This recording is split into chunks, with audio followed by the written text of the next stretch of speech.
lecture 7 of deep unsupervised learning. Today we'll be talking about self-supervised learning, and it is going to be pretty different from the previous lectures you've covered so far. So far you've been looking at a lot of generative models, how to use various classes of generative models to generate high-dimensional data like images, audio, text, and so forth.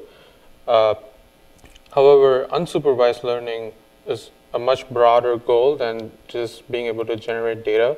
And one of the goals of unsupervised learning is to be able to learn rich features from raw, unlabeled data such that they can be useful for a lot of downstream tasks. And this lecture is going to get at that.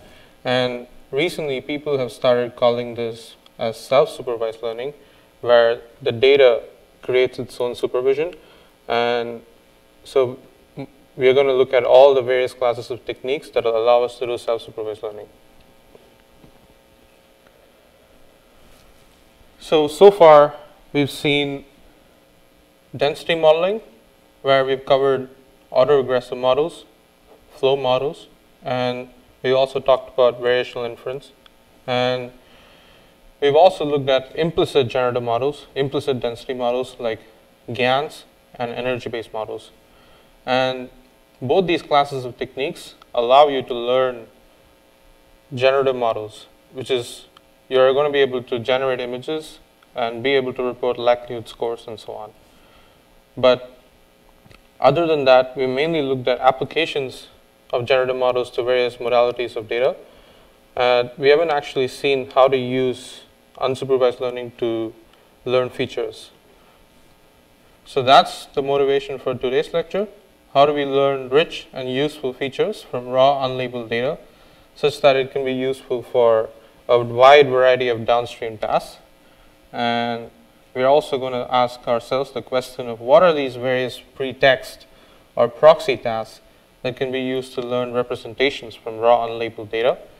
And if we are able to learn good representations, how can we leverage that and improve the data efficiency and performance of downstream tasks with a good pre-trained model? So here is a figure from Ian Goodfellow's deep learning textbook. The focus here is how do we learn good representations. And here's a simple case study of why representations matter. So you have a bunch of points, two-dimensional, and if you visualize this in XY coordinate, the Cartesian coordinate, they're clearly two separate clusters, but it's harder to visualize how to linearly separate them. But the moment you visualize them in the polar coordinates, you can clearly see that they are two different radii and a lot of different angles. And so you can draw a linearly separable hyperplane between them. So it's clear that representation matters. So once you move from the Cartesian representation to polar coordinate representation, things become a lot easier to handle. You can actually use this linear SVM, so logistic regression, to learn a classifier on this particular polar coordinate representation. So what is deep learning doing? Deep learning is basically using depth and repeated computation to iteratively refine the features as you move layer by layer by layer. So the bottommost layer is using the raw pixels as input. And here it's trying to make sense that there is a person in the photograph, and it's looking at all the background pixels and understanding that there is a phase. So the way it starts with the highest frequency information at the bottom, and it refines at the next level to edges, and it refines the next level to corners and contours, and then the next level to actual object parts, and finally it's able to figure out the identity of the objects present in the actual image. So just like how we saw representations matter. So representations at the higher levels are more semantic. Representations at the lower levels are more fine-grained and detailed and high frequency. So the deep neural net can be thought of as writing its own representations at every layer. Every successive layer is written on top of the previous layers, which is more abstract than the raw input, and that allows you to do downstream tasks if you take the topmost layers.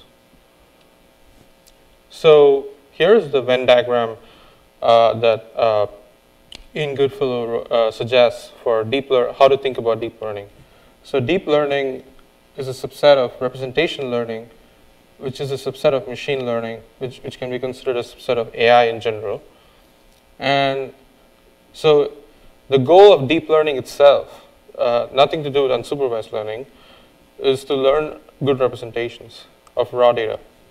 So what is deep unsupervised learning? So unsupervised learning is concerned with learning these representations without labels. So it can be considered as another subset of deep learning, which is doing deep learning without labels, basically.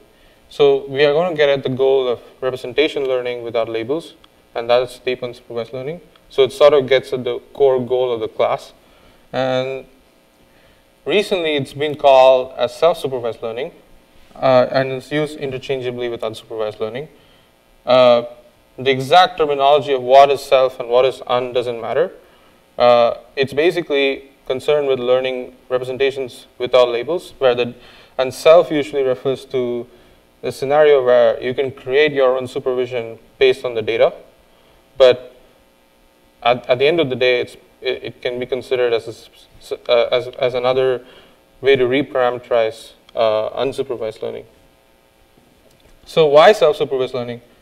The expense of producing a new data set for each task is really high. So there are actually billion-dollar startups just doing data annotation for people who can just upload their images, say what kind of labels they want, and overnight or within an hour or a fortnight, you can get like high-quality labels created by humans who would annotate this data on the client side. So, sorry, on the server side. So basically, you need to prepare labeling manuals. You need to figure out what categories of objects you want.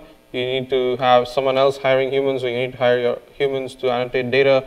And whoever is doing that job, you need to create good graphical user interfaces so that the process of annotation is really fast. You also need to create good storage pipelines so that let's say people are annotating, usually it's like a lot of mouse clicks per minute or second, and every mouse click is automatically recorded and converted to appropriate data storage formats and stored efficiently onto the cloud. So there are lots of backend engineering you need to do. Not that this is a bad thing to do. It is good, and we really need to work on better and better pipelines for data creation. However, good supervision may not be cheap. For example, annotating what are the objects contained in an image is probably something that you can take for granted now because people have created a lot of data sets. But if you move to another domain like medicine or legal, creating another data set may actually be pretty hard. So taking advantage of vast amount of unlabeled data on the internet is something supervised learning cannot do. So no matter how much you can appreciate the success of supervised learning, there is still a lot more unlabeled data than there is the amount of labeled data. And it would be nice if we can leverage the power of unlabeled data to further improve the performance of systems that work on labeled data. So it doesn't have to be a dichotomy between, hey, we just want to do unsupervised learning or we just want to do supervised learning, but rather we want to figure out how to take advantage of large amounts of unlabeled data, order of billions of images or lots of text or audio samples or YouTube videos, and learn amazing features and then make the process of doing supervised learning much more cost and compute and time efficient. And finally, there's this cognitive motivation, which is how babies or animals learn. When they mostly learn by experimenting and without actually having labels. So a child can just look at other people doing things or its own experience, moving its own hands, or looking at other people around in the house, or modern days children grow up with gadgets so they can look at videos. and already start learning good features without actually knowing this is a cat, this is a cat, this is a cat, like hundreds of times. That's how ImageNet classifiers learn. So there was a really nice quote by Pieter, who's one of the leading researchers in the field, which is, give a robot a label and you feed it for a second, but teach a robot a label and you feed it for a lifetime. What he means by this is that if you taught the robot the underlying aspects of various objects in a completely self-supervised fashion, it knows what like a cat or a dog is without actually being taught. So that means that it can likely generalize much better. So labels are cheap, but then it may not be the most optimal way to learn representations. So what exactly is self-supervised learning? It is a version of unsupervised learning where data provides its own supervision. So in general, the way it could work is you withhold some part of the data, and you task a neural net to predict the withheld portion from the remaining parts. So this could be like you occlude some part of the image, you look at the remaining pixels, and you try to predict the occluded version. Or you have a video, and you just hide some frames in the video. You have the other frames, and you try to fill in the blanks of the missing frames. Or you have a sentence, and you mask out some words, and you ask the neural network to fill in those words. Or you just ask to predict the future from the past, or the past from the future, or present from the past, like various different versions, depending on the mask. So this way, the data is creating its own supervision, and you can ask a neural network to learn a lot more than just predicting labels. So the details obviously decide what is a proxy loss or what is the pretext task. You can think about all these withhold and predict tasks as some kind of pretext task. And you can think of whatever details you use, whatever loss functions or whatever tasks you create. Depending on that, the quality of the task could be different. And therefore, the quality of the underlying representations that you uncover could also be different. And so that is basically this whole topic, which is how can we create these really good tasks which make the neural network learn a lot of useful things and therefore be very useful in downstream tasks. So the motivation, another motivation of why we want to learn good features is one of the biggest reasons for supervised learning to really take off, not just as a research topic, but also as an industrial practice, is that you can use a pre-trained classifier for a lot of commercially downstream tasks.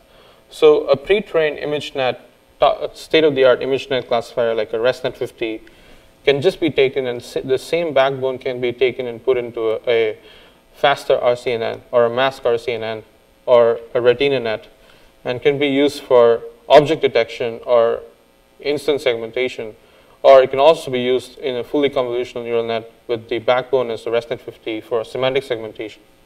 So this way, you're able to solve a lot of harder computer vision problems where collecting label data is much harder, and you can actually just pre-train a good classifier, take those features and start the underlying downstream task with a much better prior, and you don't need so much label data now, and you can also converge much faster on these harder problems. So that way, the recipe is very clear. So you just collect a large label data set, you train a model, you deploy. And as long as you have a lot of good data and you have sufficient data, it is basically all you need in terms of getting some automation on production. So most of your industrial usage of computer vision, like in video surveillance or in robotics where people have to detect objects, or in shopping, automated shopping where you want to detect what people pick, which objects people pick. It's basically just object detection. And to get a very good object detector, all you need is a lot of labels and a lot of good pre-trained features. So what is the goal of self-supervised learning? The goal is to learn equally good, if not even better, features without supervision. and be able to deploy similar quality systems as what is currently in production without relying on too many labels. So what if instead of collecting 10,000 labels now, you could just collect 1,000 labels or 100 labels? That makes the process of production much faster, much more efficient, and you don't have to spend as much. And it's also much simpler to maintain, and you can keep on bootstrapping more and more data. You don't have to rely on high quality expert labeling, and you can still uncover the same level of features as you have currently with all the effort required to collect labels. So it could also generalize much better potentially, because by doing some harder pretext tasks than just predicting labels, you are expected to learn more about the world, and therefore generalizing in the long tail scenario is likely to be better. So that is the hope, and that's why people want to make self-supervised learning really work. So this has been really, very nicely put together as a more inspiring slide by Jan LeCun, and it's often referred to as the le cake, which we saw in the introduction to the class, which is, you can think of self-supervised learning as the cake. If intelligence was a cake, you can think of self-supervised learning as the cake, and you can think of supervised learning as the icing on the cake, and you can think of reinforcement learning as the cherry on the cake. And the argument is that most of the useful bits can come from doing really hard pretext tasks just from data, and where the machine is predicting some part from missing parts. And you get millions of bits that way. Whereas in supervised learning, consider ImageNet. You have 1,000 classes, so that's 10 bits per image. And if you have 1,000,000 images, you have basically 1,000,000 times 10 bits, basically. That's basically your whole data set. And whereas if you're just doing generative modeling, you're modeling all possible bits in your data set. So that's too huge, right? So self-supervised learning is trying to find a middle ground between these two. And it's possible that the bits you get from self-supervised learning are more useful. That said, there is a caveat that self-supervised learning, the bits you get from there are not as high quality bits as the bits you get from a supervised task. When a human is telling you that there is a cat here, or there is a dog here, or like there's a cat exactly at this coordinate, there's a dog, there's a bounding box around a human, that's way higher quality bit than just saying these two pixels are of the same color, or like this is a flipped version of that image, or this image is a 90-degree rotated version of the other image, things like that. So it's not just the number of bits that matter, the quality of the bits is equally important. So you should take this slide with not too seriously, it's just for inspiration. Making the bits argument as a way to like work on unsupervised learning is fundamentally flawed, because the label data bits are much more useful, much more grounded in the real world utility. So here is Jan LeCun's suggestion for how to do unsupervised or self-supervised learning, which is creating your own proxy task. And you can think of various different versions of that. Let's say like there's a video. You could predict the top from the bottom, bottom from the top, left from the right, right from the left. It's basically mask some part of your input, predict the masked part from the unmasked part. And obviously, depending on the mask, the model is going to learn something trivial or non-trivial. So usually, like for instance, in a video, if you're just masking a couple of frames in between, it may be very easy to fill it up by just using the optical flow information and just using the reference frames and just interpolating between the pixels. The model doesn't necessarily have to capture what an object is. And whereas if you have a sentence and if you're predicting the missing words or subwords in a sentence, it's possible that the model learns a lot more about the grammar and the syntax and semantics of like the language, because it's not possible to just copy paste previous words to fill in the sentence. Because language is already syntactic and grammatical and separate, like every word is conveying something new. Whereas pixels are more high frequency, they are more natural signals, and so there is a spatiotemporal correlation that's just already available naturally.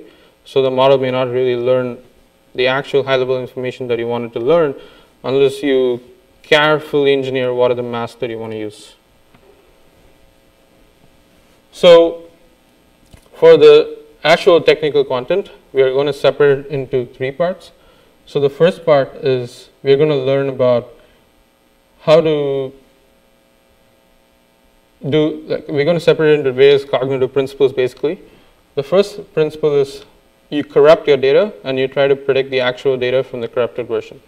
And the corruption can just be like you add some noise to your input, or it could be like you hide some part of your input and you predict the missing part, or it could be like you take your data and you basically do some signal separation.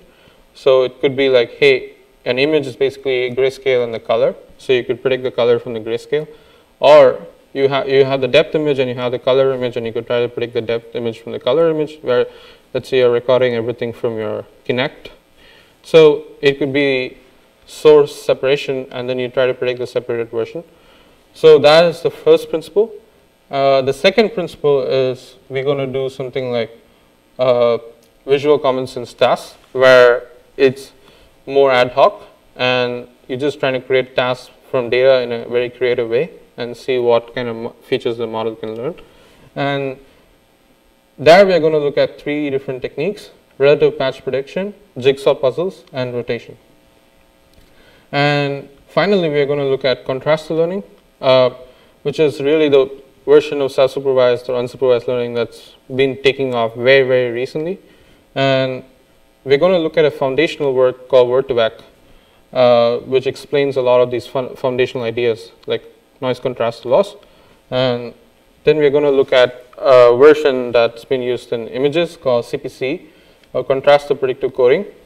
And we're also going to look at follow-ups to that made the CPC pipeline much simpler, like instance discrimination and various state-of-the-art instantiations of that. Note that in this lecture, we are not going to cover the more popular self-supervised techniques like BERT or anything to do with the latest language pre-training pipelines. Arguably, self-supervised learning has taken off way more in language than computer vision. But the focus of this lecture is going to be more on computer vision, because language pre-training will be covered separately in a guest lecture by Alec Radford. And we're also not going to look at how unsupervised learning helps for reinforcement learning. That will also be covered separately by Pieter in another lecture. Okay, so now let's go to denoising autoencoders.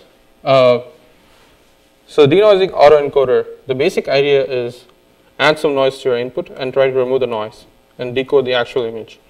So here you see an MNIST digit, and you see the noisy input on the left, and you see the denoised image on the right. And the encoder takes in the noisy image, puts it into a smaller latent representation, which is the features that we care about.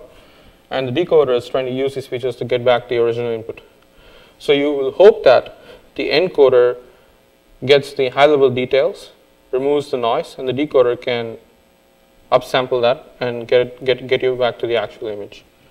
So depending on the kind of noise you add, you're going to learn more non-trivial things.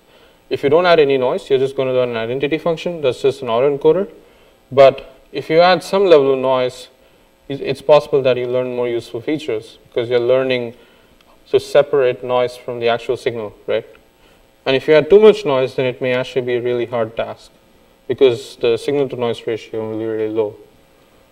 So this is the general computation graph of a denoising autoencoder, where x tilde refers to the noise version, and f theta, you basically have the ground truth x, and you're trying to figure out how to reconstruct that back and get the latents in a very useful way. So there are various different versions of noise that you can add to an input in a denoising autoencoder. So in the original denoising autoencoder paper, they considered, by Pascal Vincent et al., they considered 3 different noises: additive, isotropic, Gaussian noise, where you basically just add Gaussian noise to the pixels. And another version is the masking noise, where you basically, some fraction of your input pixels are just chosen at random, and you just force them to 0, which you just mask them out, and they're going to be black. And finally, there's the salt and pepper noise, where some fraction of the elements are chosen at random, and you can basically set them either to the minimum possible value or maximal possible value. So instead of, basically, it's the version of masking where instead of just assigning mask to be 0, you can randomly assign the mask to be 0 or 1. So these are 3 different noises to consider in the paper. You can note that it's pixel level noise. So you can think of denoising autoencoder as basically learning a tangent hyperplane on your data manifold, where around every input x, there is a distortion radius created around it based on the noise that you're trying to add. So it's very easy to understand in the case of additive Gaussian noise, because you can think of Gaussian as a spherical distortion around your every input. And you can think of the decoder as trying to put the distorted version back onto the tangent hyperplane. So you can think of the whole denoising autoencoder pipeline as trying to learn this tangent hyperplane that describes the data manifold, so that it's able to put back the distortions around the hyperplane back to the correct, back to the data manifold, and that way it uncovers the shape of the data manifold by operating at these local hyperplanes at every individual point. So here is the loss function of the denoising autoencoder. So you can clearly see that there is a version where you can use the reconstruction error for the available pixels which are not having any noise, and the reconstruction error for the pixels that have been noise. And you can also weight them based on, like you can prioritize the reconstruction of the noise versions as compared to the versions that have not been noise. So if you have an MNIST image and you're like adding noise like 10% of the pixels, you could prioritize the reconstruction error of those pixels more than the other pixels, so that the model is not incentivized to learn an identity function around what is like already available without noise. And the model is actually striving hard to like get the details right at the noise pixels. So, and you could also imagine optimizing 2 different versions of the loss. One version of the loss is using the mean squared error, and the other version of the loss is using a binary sigmoid cross entropy loss, and both are equally good. In MNIST, it makes more sense to use the cross entropy loss, but the mean squared error loss is also very likely to work well as long as you let it train with the right set of hyperparameters. So stacked denoising autoencoder is basically the version of denoising autoencoder where you're going to do this layer by layer by layer. So you take your original MNIST image, you have one hidden layer, and you run a denoising autoencoder, and you get that hidden layer. Now you can take that hidden layer as your like version of the image that you want to use instead of the actual pixels. You can add noise at the hidden feature level and learn a denoising autoencoder for that feature, right? So, and if you do this iteratively, the denoising autoencoder is now operating on more and more abstract inputs instead of the raw pixels. So that's basically the idea in a stacked denoising autoencoder, and the hope is that as you keep stacking more layers, the higher layers get more and more semantic. But you should also be careful in thinking about what kind of noise you can add to the features. So if back in those days people used to use neural networks with sigmoid nonlinearities, so in that case it's easy to add a noise like masking, because sigmoid can be considered as the neurons firing or not firing. But now neural nets are not, like the way the neural nets are designed is much different. Like the kind of nonlinearities used are very different. So this may not be particularly an appealing idea to use in the current infrastructure. So finally, one utility of the denoising autoencoder is that once you've learned sufficient layers with the stacked denoising autoencoder, you could basically have a target like a class label, and just freeze all the features that you have learned from the autoencoder and have a supervised layer on top, like a single linear layer that just predicts the class logits, and you could use that to perform a classification task. And this was particularly appealing back then, because back then it was really hard to train deep neural networks to just do supervised learning, even if you had a lot of data, because directly training deep neural networks was not something that was particularly working well. And like innovations were needed in terms of using momentum optimizers and bigger batch sizes, and etc. Convolutional neural networks. So as far as hidden like feed-forward neural networks goes, this was a standard recipe to even do supervised learning back then, because you needed some reasonably high-level features to operate with to train a good supervised model. So here are the filters that you learn with a denoising autoencoder for various levels of noises, and you can clearly see that the ones where you actually add more noise is learning more of these digit edges, whereas the ones you don't have any noise, you're hardly learning anything, because it's mostly going to do an identity map.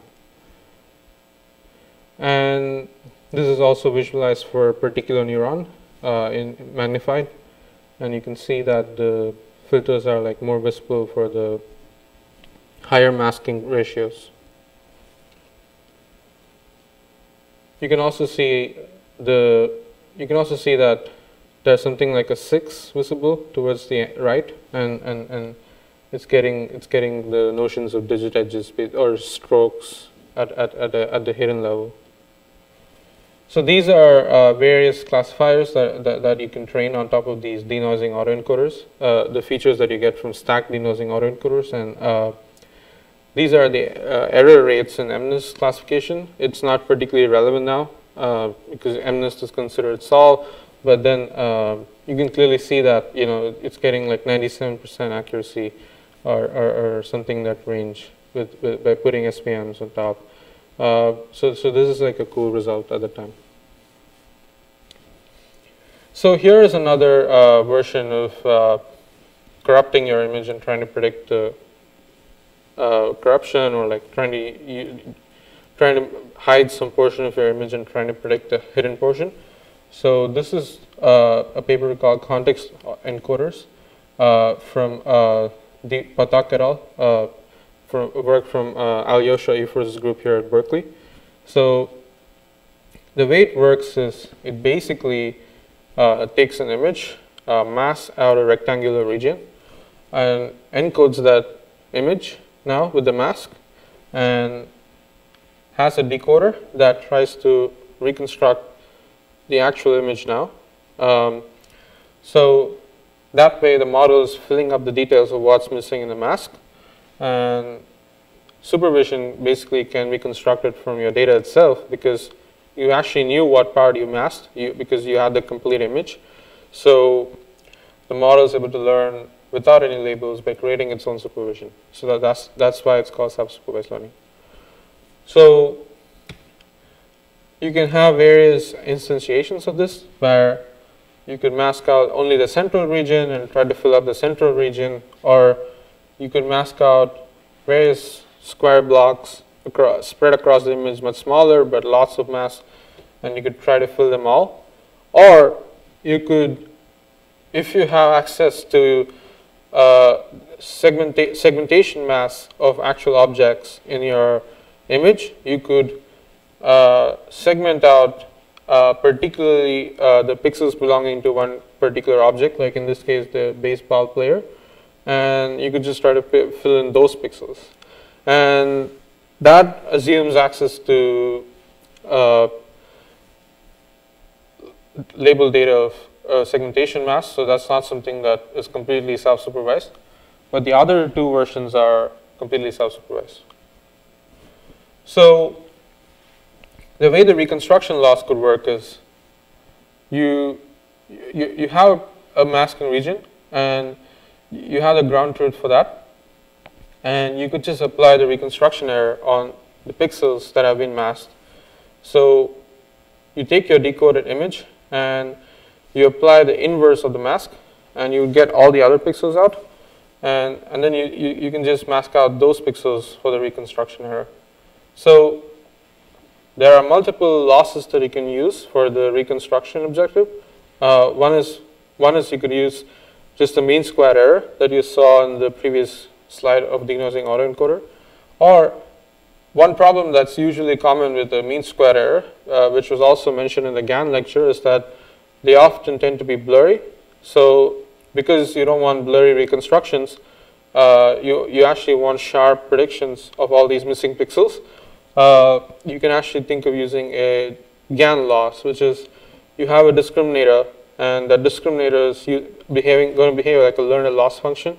And you can think of using the discriminator objective and the reconstruction objective together, because back in those days, training just the discriminator and using adversarial losses wasn't particularly easy. So the authors ended up using a combination of the regular reconstruction objective and the adversarial discriminator objective. So this is the architecture they adopted, where you have your original image 128 by 128, and you just use strided 4x4 cons and downsample spatial resolutions, and you also keep upsampling your channel resolutions, and you get a flat hidden vector of 4,000 dimensions, and then you upsample using transpose convolutions back into the actual original image, and you can use the reconstruction error. It could be an L1 or an L2 objective, and I think the authors tried both L1 and L2 and found L1 to be working slightly better as far as reconstruction goes. And they also have the discriminator that takes in real data as well as your predicted missing patches, and then classifying if it's a real or a fake image. So you can see that the L2 loss is producing a blurry pixel interpolation. Basically, it's copying all the neighborhood pixels. The way it can work is you just have the missing square, and you can just fill up like the borders based on based on the pixels that are available immediately to the left or the top or the right or the bottom respectively. And once you fill that up, you can just fill in the missing regions of the square based on what you've already filled up within the square on the edges, and that will look like a reasonable completion. Very blurry though. And if you look at the adversarial loss, it's introducing artifacts that are like completely new. So as long as the discriminator thinks like it's a real object, it would still work, but it may not particularly have a coherence with respect to the actual background image. And you've seen this problem in Pix2Pix as well, where for conditional GAN, you have to provide the context in addition to what you're trying to translate to. So that's clearly what's going on there. And the join loss is trying to use both the reconstruction objective and the adversarial objective, and it's producing something sharper than just using L2 loss. So here are some results for what happens. Okay, let's say you finished this pre-training process. Now you take the encoder out and you want to use it for a bunch of downstream tasks. So the downstream tasks could be classification, detection, or semantic segmentation. And classification and detection are done on a Pascal data set, which is much smaller than ImageNet. So you can think of the advantage of pre-training as, hey, if you don't have too many labels, you really need some kind of features to start with to be able to perform the task. And semantic segmentation are also on Pascal VOC, but a different version of the dataset, 2012. And that uses another architecture like fully convolutional net for doing the semantic segmentation part. So it's just using the pre-trained part of context encoder as a backbone part in the FCN. So here the results are reasonably good. So if you just use ImageNet features, which is you pre-train a classifier on ImageNet, and then you fine-tune it on Pascal, the results are like 78.2% for classification and 56.8% for detection, 48% for segmentation. And context encoder, the fine-tuning to Pascal classification is not that good. It gets only 56.5%, which is way lower than supervised. But it's reasonably good in the sense that it's able to perform on par with actually it's quite better than an autoencoder. An autoencoder gets 53.8% on Pascal classification, and detection it gets 42%. So they get 2 to 3 percentage points more than doing just a regular autoencoder, and other self-supervision methods that were available at the time. So this was a reasonably interesting result at the time. So next we look at the principle of predicting one view from another, where you basically do some source separation and you're trying to predict the separated parts from each other. So this is a slide from Richard Zhang, who's also the first author of this line of work. So we already saw what a denoising autoencoder is. It basically takes raw data, corrupts it, and tries to reconstruct the original data. Now, imagine that you can separate your raw data into different views. The best way to understand this is an image can be separated into a color image and the grayscale. And you could try to predict one view from another. So you could try to predict the color image from the grayscale. Predicting the grayscale from the color doesn't actually need any deep neural net. All you need to do is average the pixels and quantize, and you're going to get something that is reasonably grayscale. And in fact, the exact way the conversion is done is it's a weighted average of your RGB pixels. So, but the other version, which is predicting the color from the grayscale, means that you have to add some new information to what's already there, because you don't have any information about the color. So that way you do have to understand that, hey, if you have a tree, you know, the leaves are green and like the bark is brown. So you have to identify some of the objects and try to like learn features about like edges and so on. So that's the goal of this line of work. So it's best visually illustrated here. So grayscale, an image can be, just like you have RGB, there are like various different color channel parameterizations of an actual image. And instead of using the RGB color space, you can use the LAB color space. And the L channel will behave like the grayscale image, and the AB channels behave like the color image. And you can use the L channel, encode it, and predict the AB channels. And that is basically the task considered in the learning to colorize work. So you can see that those yellow-like pixels are identifying the eyes of the fish or the body, and but you can also see that because the background is coinciding with the color of the body of the fish, it's not able to separate it out. So it uniformly colors the background, but it's able to color the coral reefs around, so it's identifying them as green. So you can see that it's able to understand some high-level aspects of the image by doing this task. So that's basically what's going on. And to visualize how the actual image looks like, you can just concatenate the two channels and see how it looks like. So that is the version. And here the authors first tried the naive idea, which is take your ground truth and you just do a mean squatter between your predicted and the ground truth, and that would end up producing a very degenerate-like colorization of the actual bird, and the ground truth is way more colorful and diverse. So what the authors realized is instead of treating the prediction as a mean squatter regression task, what if you treat it as a classification task? Where you quantize the pixels, so you quantize the AB channel information into and bin it into a bunch of categories. And now instead of predicting some value for the AB channel and just regressing to the ground truth, you're going to actually output a distribution over the possible values. Because you quantize them, you can then do a softmax cross entropy loss instead of mean square error loss. And in general, it works out really well in deep learning to do this.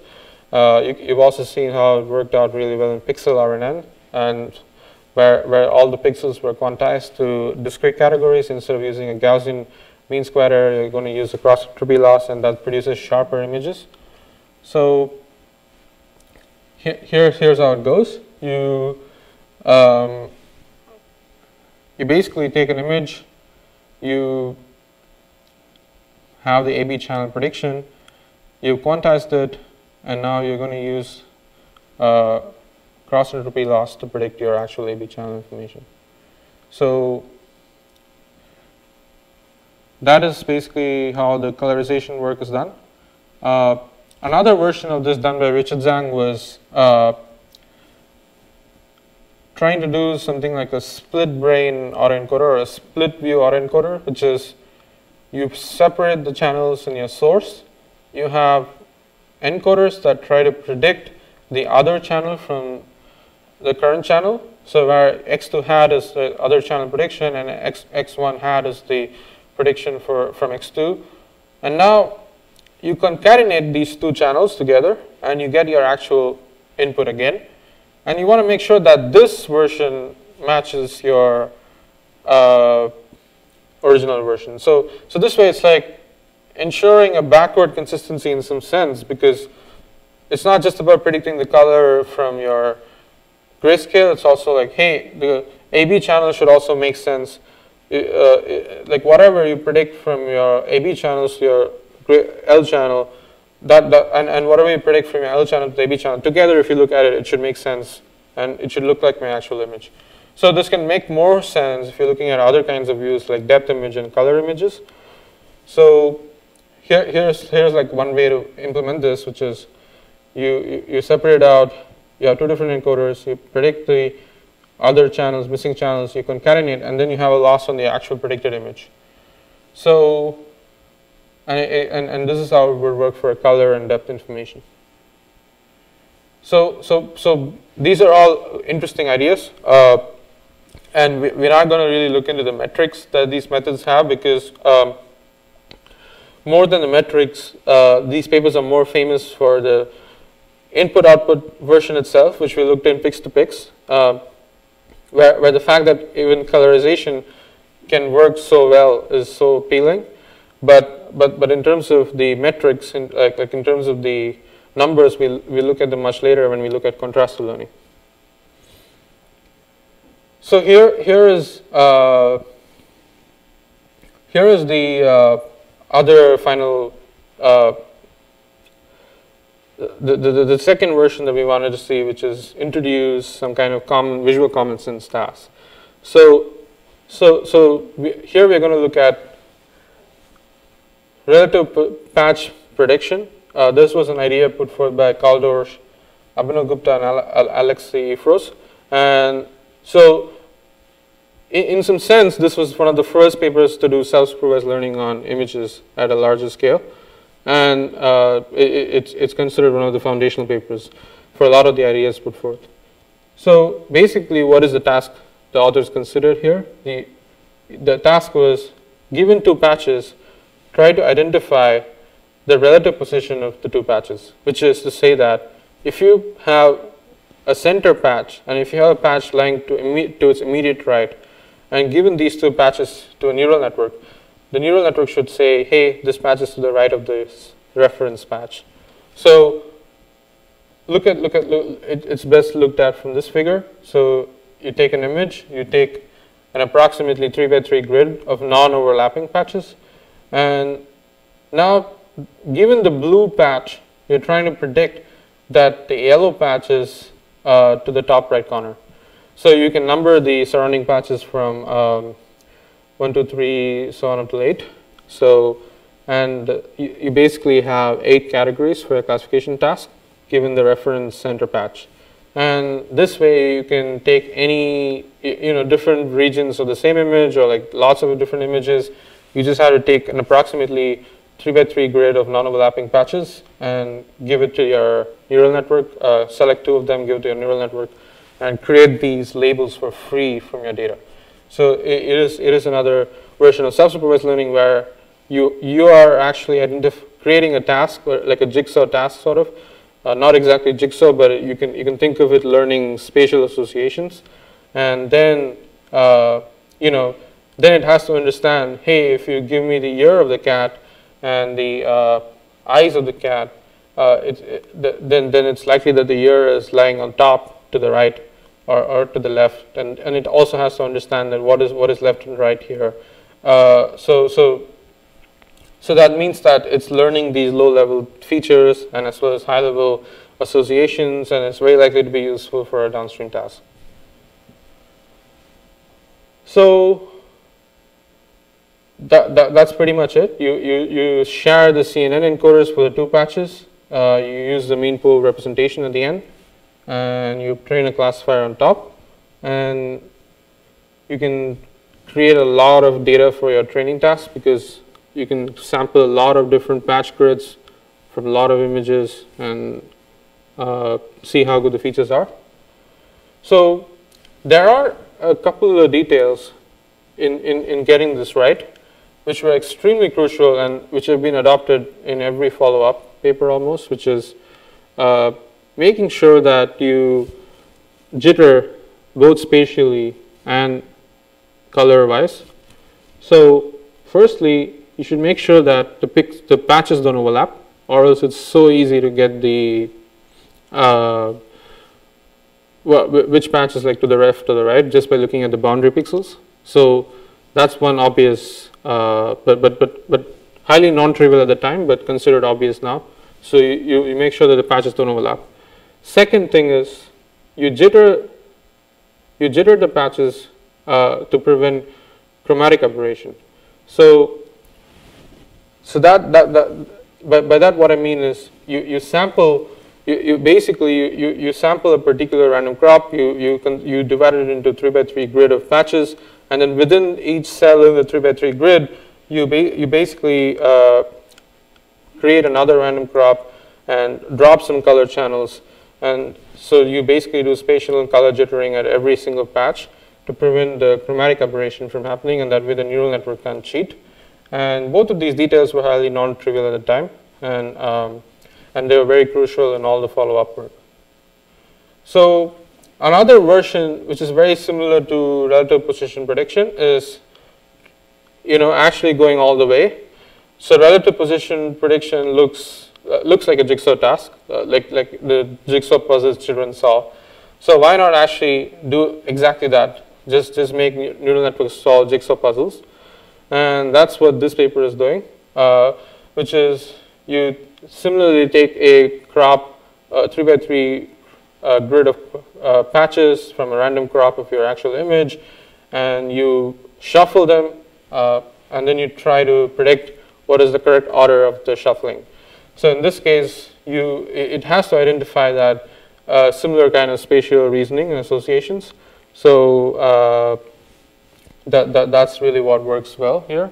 And if the neural network is able to solve this task well, it means it's able to understand what this comes to the right and left. It's learning general visual reasoning. So how is it implemented? A very easy way to implement this is if you have a 3x3 jigsaw puzzle task, then there are 9 factorial possible permutations.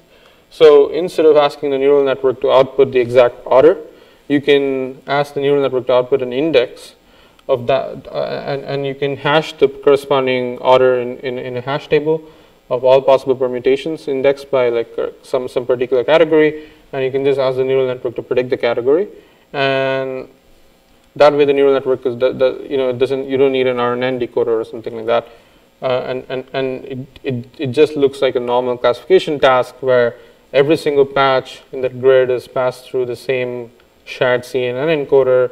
The mean pool representations are taken and they're concatenated in some form, and you're just trying to predict this output category. So a final version of this idea of doing puzzle tasks, creating tasks from raw data is the very simplest version is rotation prediction. This is really so simple that it's amazing it works so well, but there is also a concrete argument as to why it works.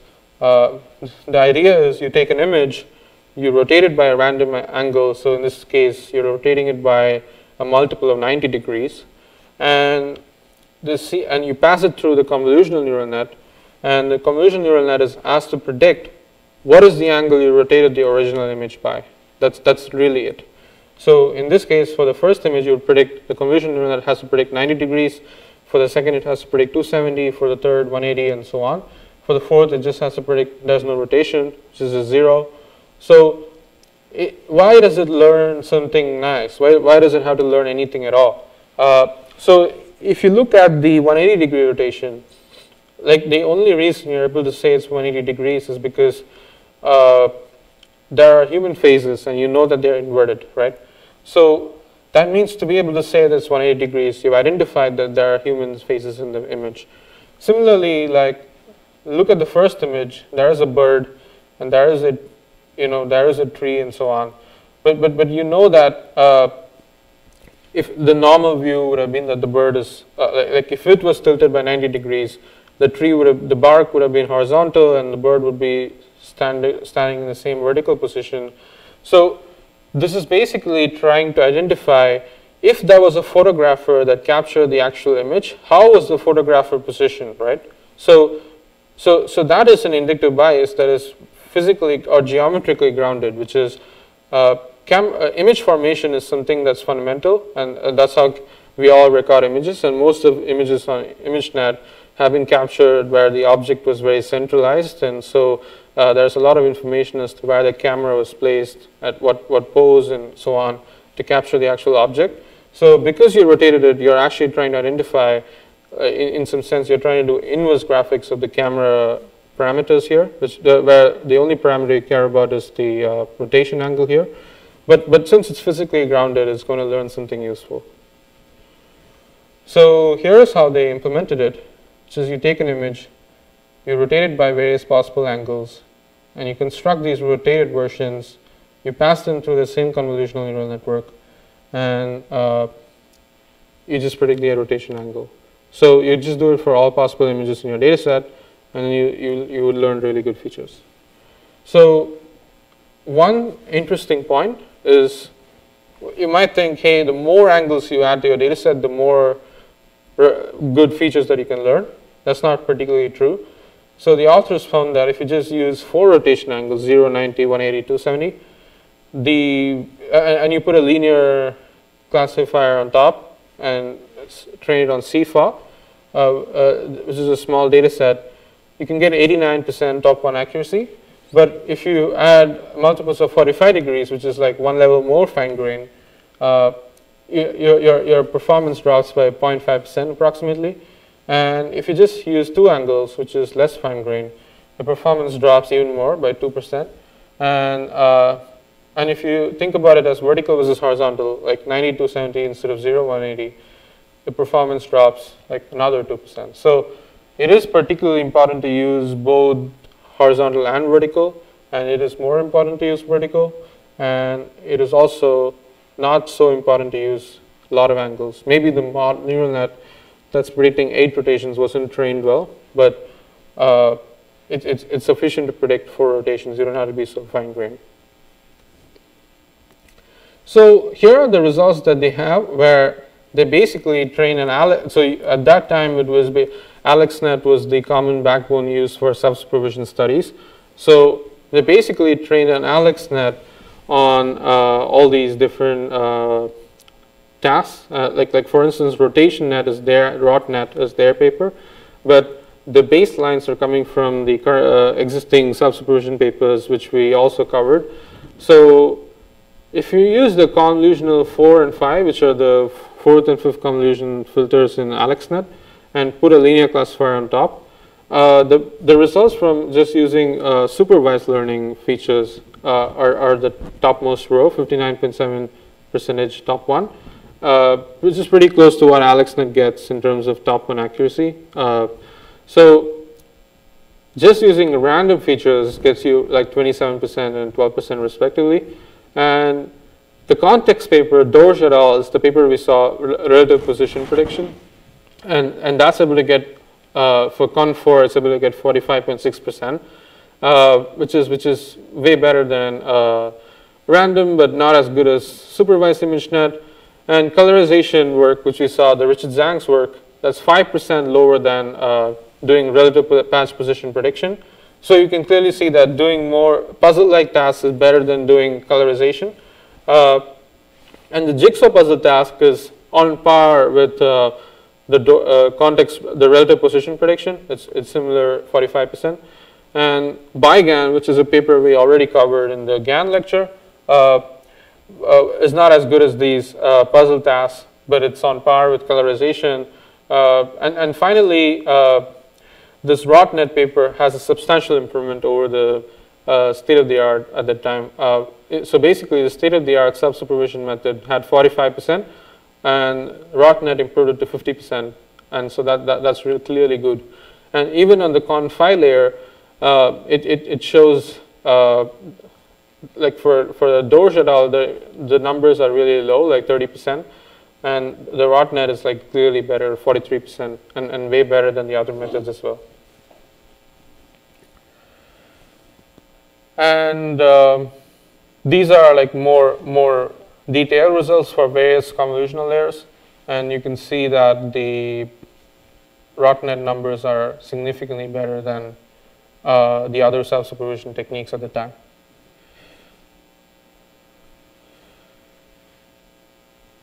And it also transfers well to Pascal. So on Pascal, classification and detection and segmentation, it ended up being the state-of-the-art self-supervision method and was significantly better than context prediction. So, but still the gap between ROTNet and ImageNet labels is really large.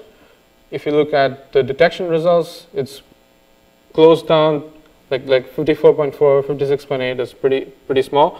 But on classification, there's a significant gap of 7%, and on segmentation, there's a significant gap of 9 for mean intersection over union. So while this was a pretty promising technique, it was still not there yet.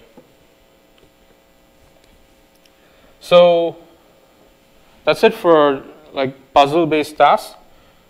Next, we'll actually get into this context-based prediction techniques. So predicting the neighbor context was the final line of work that we wanted to cover. And again, like I wanted to go back to this Lecon slide where you're basically interested in tasking the neural network to predict missing parts from given parts, or like neighbors. Given the neighbors, you're trying to predict the surrounding context. So one idea which was explored way back in 2013 was this word-to-vec. And we're going to cover that first because it's very foundational. So this is a figure from borrowed from the 2-to-4n class with Stanford, where the goal is to learn good word embeddings. So word embeddings are very fundamental. Like you have a lot of words in the vocabulary and you would like to represent them by vectors so that similar words are having similar kind of vectors either directionally or they're very close to each other in the high dimensional space. And the naive word embedding you can use is just one-hot encoding, and that's hardly informative of any similarity across words. So let's say that you have a bunch of sentences and you create a count matrix of what words are occurring how many times. So in this case, you're basically trying to do some co-occurrence matrix that's very popular in NLP, which is how many times each word co-occurs with the other. And that's usually used to construct these similarity matrices. And so this is how the count matrix looks like. So I and like are occurring together because there are two sentences with them, but I and D don't occur together. Like basically, once this matrix is constructed, you can think of applying single value decomposition to this matrix. And this is really how recommender systems have been built, in the sense that you would have a history of what users would buy what items. and you would construct a user item matrix, and then you would do an SVD on this matrix, and you would get a user embedding and an item embedding, and you would just cluster similar users and similar items, and you would use it to build your recommender system. So similarly, you can think of building a term frequency versus term frequency matrix here in NLP, and construct an SVD and get word embeddings. So that's precisely what's being done here, and you can get these U and V vectors. So what is the problem with the SVD approach? The SVD approach, the first one, sparsity, right? So obviously, there may be very related words which may not necessarily co-occur with each other because you've just not had that possible sentence. So sparsity is a big issue. The resulting matrix you construct is very likely to be sparse. And the computation cost, right? So SVD is third order to compute, so it's not going to be easy to optimize. And there's also this problem of infrequent words, which is when certain words are not particularly frequently present, they're going to be hard to optimize because the word embeddings for them will not be very accurate. And you can also have noise from very frequent words like words like a or the or articles, and these are going to be very frequently present. So you'll have to use some heuristics like inverse document frequency to make sure that they don't corrupt your embeddings. And however, all of this sounds like a very hacky engineered pipeline, and it's not particularly efficient, and it's not going to scale well with like larger vocabularies or like larger data sets. It's very hard to scale this approach. So there comes the idea of using n-gram language models, which is, hey, you just have if you just have a bunch of terms. And in a sentence, you say that the probability of sentence is probability of individual terms present in it, and that's the unigram model. But a bigram model is like you basically try to say that you take into account the previous word present in the sentence and say that the probability of a word is conditioned on its previous word, and so that way you can start counting pairwise occurrences of words instead of just frequencies of single words. So an n-gram model basically generalizes that. So let's actually go to the word-to-vec idea, which is going to clearly generalize all these things. And this was first proposed by Mikolov back in 2013. And so word-to-vec, what's the idea here? You're going to have a bunch of surrounding words, and you're going to try to predict the center word. So you have a sentence. You pick a particular word and treat that as a center word. Pick all the surrounding words, treat them as surrounding words, and embed each of them, and try to identify what is the center word from the surrounding words. So that is referred to as the CBOW model. And the skipgram model is exactly the mirror image of this model, which is it tries to take the center word and it tries to predict all the surrounding words. So one way is you embed all these individual one-hot encodings of the original words into a word embedding matrix, which is basically like the word embedding matrix would be the number of words times the embedding dimension. So by embedding one hot word, it's basically equivalent to looking up what the corresponding word embedding is. And the CBOW model would just average the embeddings of your surrounding words and try to identify the embedding of your missing word. And the skipgram model would basically try to use the word embedding and do an individual softmax over all the surrounding words. So let's actually look into the math of how this works out. So consider the CBOW model, and here you're trying to maximize the log probability of the surrounding word or the context word given the neighboring words. And so you can think of this log P of WC given all this WC minus MI for different values. And so the way it's actually constructed is you just average the embeddings of your neighboring words. It's a very simple model. So once you average that, you just have a single vector. And now you just say that this is a non-parametric softmax over all possible words that you can have for your center word. And so that way, you don't have to explicitly take a softmax, and you just optimize for the dot products of the averaging words from the neighboring words and the possible dot product of your center word.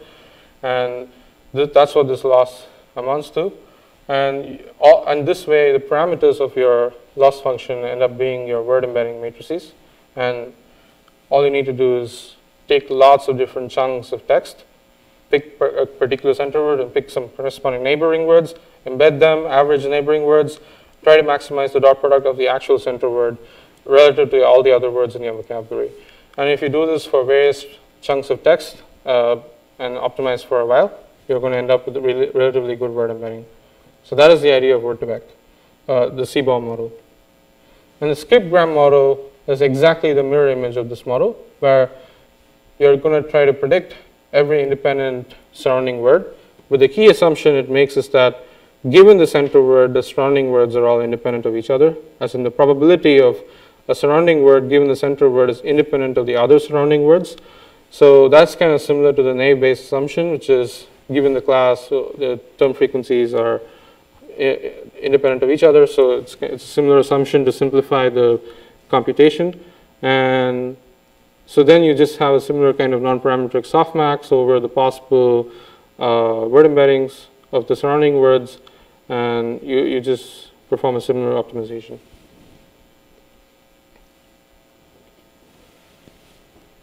So a main idea here in the non-parametric softmax is you need to optimize over all possible word embeddings in your vocabulary. And that could be very computationally inefficient, especially back in that time when GPUs were not the go-to mechanism for deep neural nets. And the main aim of word2vec was to have some software where you just feed in a chunk of text and it could just run and spit out word embeddings for you. But this whole process can just run on a very simple, lightweight CPU. So the authors went for very clever techniques like using negative sampling and not normalizing over all the words in the vocabulary in the denominator. So the partition function is not going to cover the entire vocabulary. And as long as you pick really good negative samples, you can be very efficient in terms of the kind of embeddings you learn. And you don't really, and so we won't really go into the details of that, but you can refer to the paper in terms of how hierarchical softmaxes and negative sampling was used to make word2vec really efficient. And in terms of results, the authors had really good results for the resulting word embeddings that were learned. For instance, here, if you look at the word embeddings of different countries and their capitals, you can see that the difference vectors are all quite parallel, right? So the vector from China to Beijing and Russia to Moscow, they're almost parallel. So it means that the relationships captured between these parallel words are easily, like you can translate these relationships easily to like another capital, and you basically have to translate the country by the same translation vector. So it's geometrically very consistent. And you've also seen earlier about how DC-GAN was able to do vector arithmetic on like celebrity faces. It was all pretty inspired from word2vec because it's geometrically translation consistent. You can think of taking the vector of Portugal, and you can add and you can take the vector of Spain. You can subtract those two vectors, and you can think of the difference vector being similar to the difference vectors between the capitals Lisbon and Madrid, the difference in the position vectors. So here are like various different clustered word embeddings for categories of different categories of words. Okay, so in Word2Vec, well, the authors tried to look at how the word embeddings cluster together, and you can see that various newspapers are clustered together, and various NHL teams, NBA teams. You can actually see that if you take the nearest neighbor of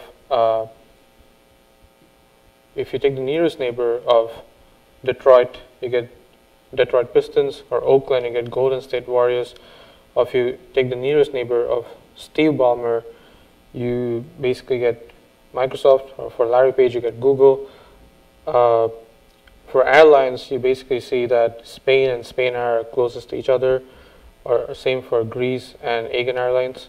So you basically can see that the word embeddings, because they have looked at what terms are good next to each other and so forth, they've understood relationships between companies and their CEOs, or like airlines and the countries that they operate in and so forth, and that's really interesting.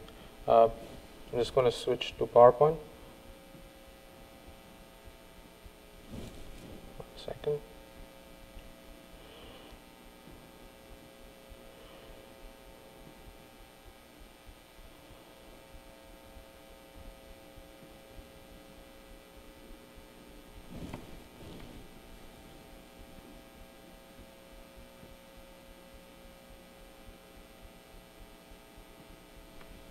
Okay, so next thing is how does the closest entities relate for different short phrases using the Word2Vec embeddings.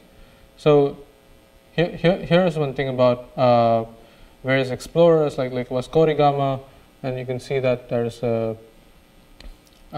relationship between Italian explorer and for chess master and chess grandmaster, there's a relationship between Garry Kasparov, and so given these short phrases, the closest entities end up being very exactly relevant, and you can also see how it's relevant to airlines, and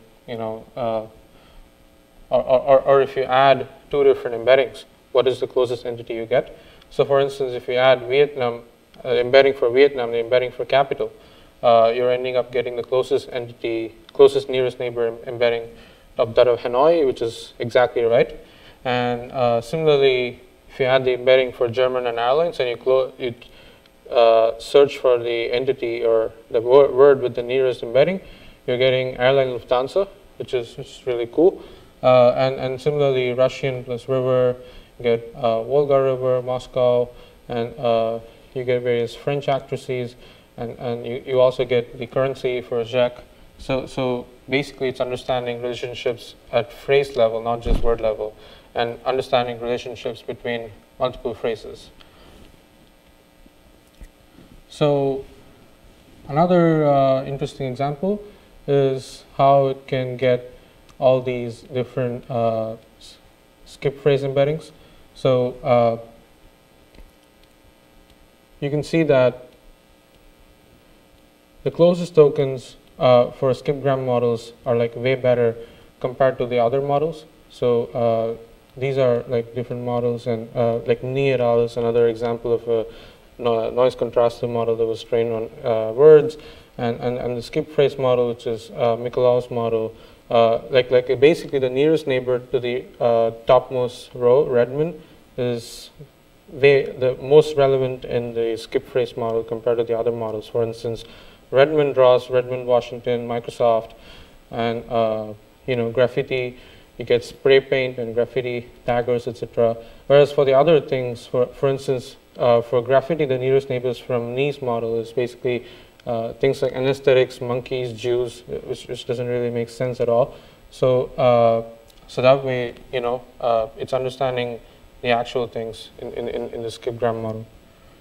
So next, we look at this paper called Representation Learning with Contrastive Predictive Coding. In some sense, the best way to understand CPC is if someone were to do Word2Vec on all the modalities and not just text, how do we go about it, right?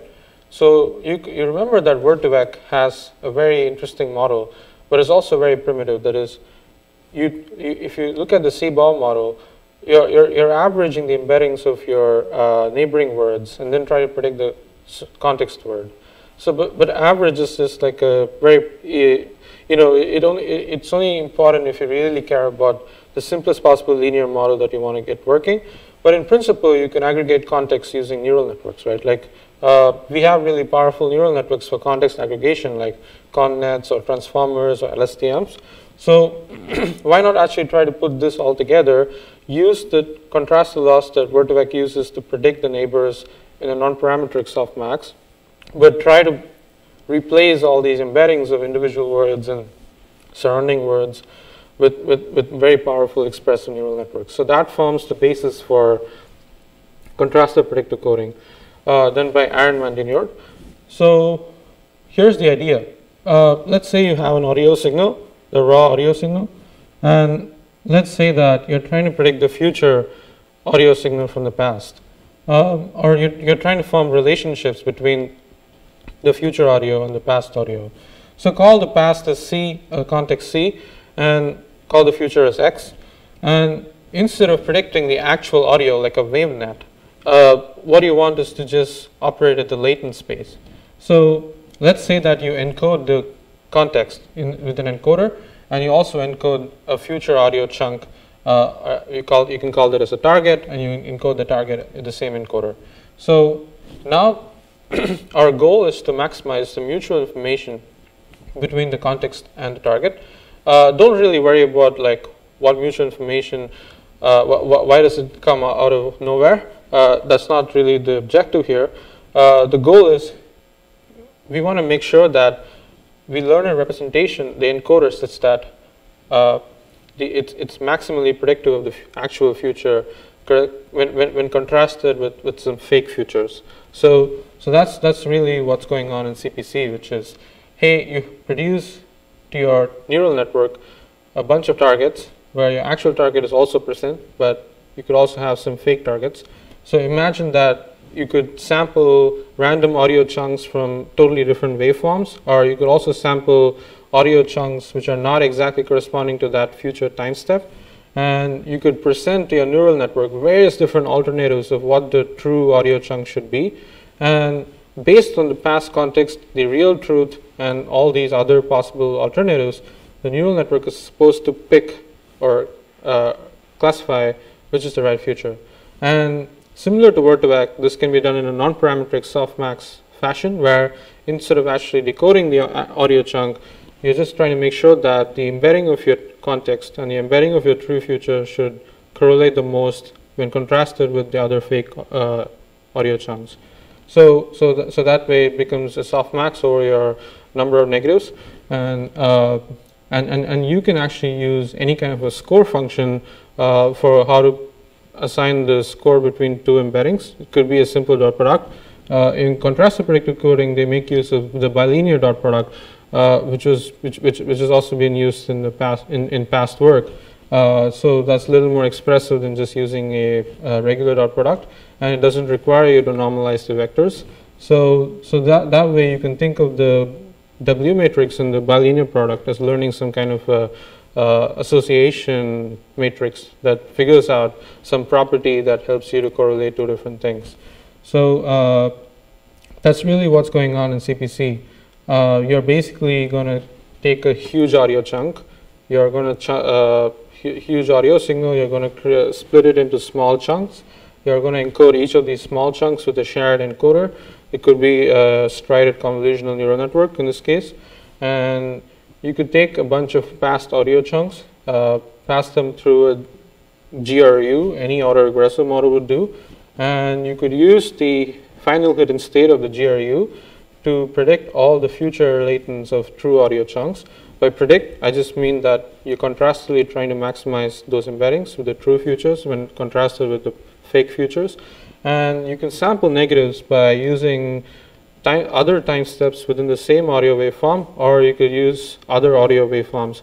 And depending on these negatives, you're learning different things. For instance, if you're trying to collect audio signal from different speakers,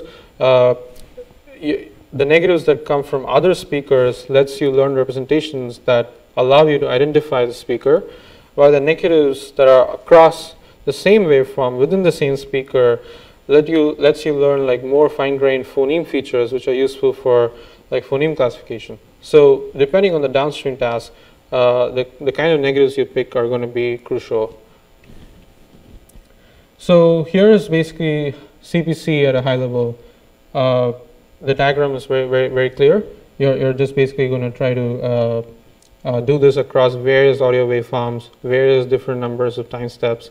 You should be very careful in picking what is the gap between the future and the context. So if there are overlapping audio chunks, just like how you saw in the door shuttle work, where if you had overlapping patches, it's going to be very easy to do these jigsaw puzzle tasks. CPC basically also suffers from the same problem, so you should make sure that your negatives are or your actual prediction tasks are not so trivial enough that you could just look at the whatever is overlapping and just try to predict that. So that's one really important thing about CPC. But the more interesting thing is that you can actually perform all these tasks in any kind of fashion you like. So that the order of time is not so important. You can pick anything as a context and anything as a target, so you can actually predict from the future and go to the past as well. Or you could even mask something in the middle and use everything else as the context. So it's totally up to you to how to frame what is the context and what is the target in CPC. But based on how you frame it, you should make sure that the negatives and the targets are chosen in a non-trivial fashion. So you can clearly see that CPC is trying to generalize the older ideas like puzzle tasks and word-to-vec together. It's basically a framework in which you can perform all of these different tasks within one particular architectural variant, and various different hyperparameters will correspond to various different versions of these different tasks. So you can think of CPC as trying to do something like a multi-step prediction task. So if you look at these multiple predictions emerging out of CT vector in the diagram, you can think of a different W matrix being used for each of these different prediction time steps, and each of them corresponds to say, hey, predict 1 step ahead, or predict 2 steps ahead, predict 3 steps ahead, and so forth. And you can think of all of them as trying to make the representations learn different things. And because you're optimizing all of them at once, you're trying to learn a really rich representation that is able to do lots of different self-supervised tasks at once. So it constructs a whole variety of pretext tasks within a single loss and single framework, and it's very elegant and appealing that way. So one figure which is really nice to understand what CPC is trying to do is how it basically is doing something like slow feature analysis. But what I mean by that is your raw audio waveform is really high frequency, fast varying, and your actual information that you care about for downstream tasks is basically the slow varying, high signal content like phonemes, because that's what really allows you to use CPC features for something like speech recognition. So what CPC is trying to do is it's trying to make predictions in the latent space at the level of phonemes instead of the raw audio waveforms. So as you keep processing these audio signals, the information becomes more and more semantic.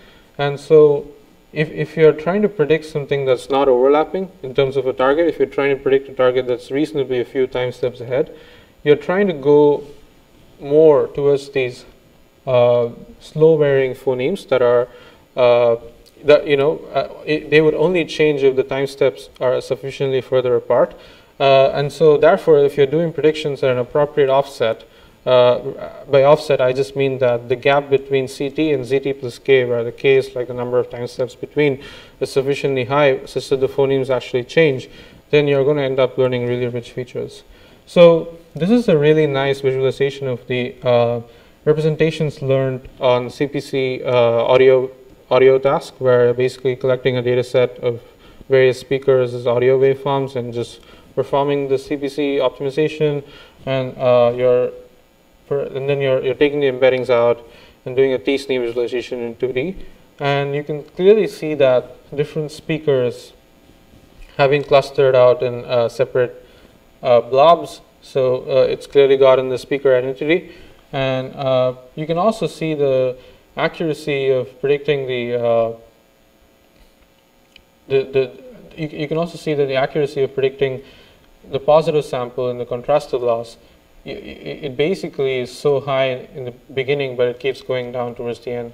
But by that, what I mean is it's much easier to perform this contrastive task of identifying what is the right future when the prediction task offset is not much, when you're actually trying to predict much closer to the future. But as you keep moving further and further away, the mutual information between what you already have and what you're trying to predict is much lower. There's much more entropy. So you're not actually able to optimize those future time steps as well because the context is not sufficient. So the accuracy drops exponentially as you keep increasing the number of time steps you're using to predict the future. So here are the CPC audio results in terms of the downstream tasks.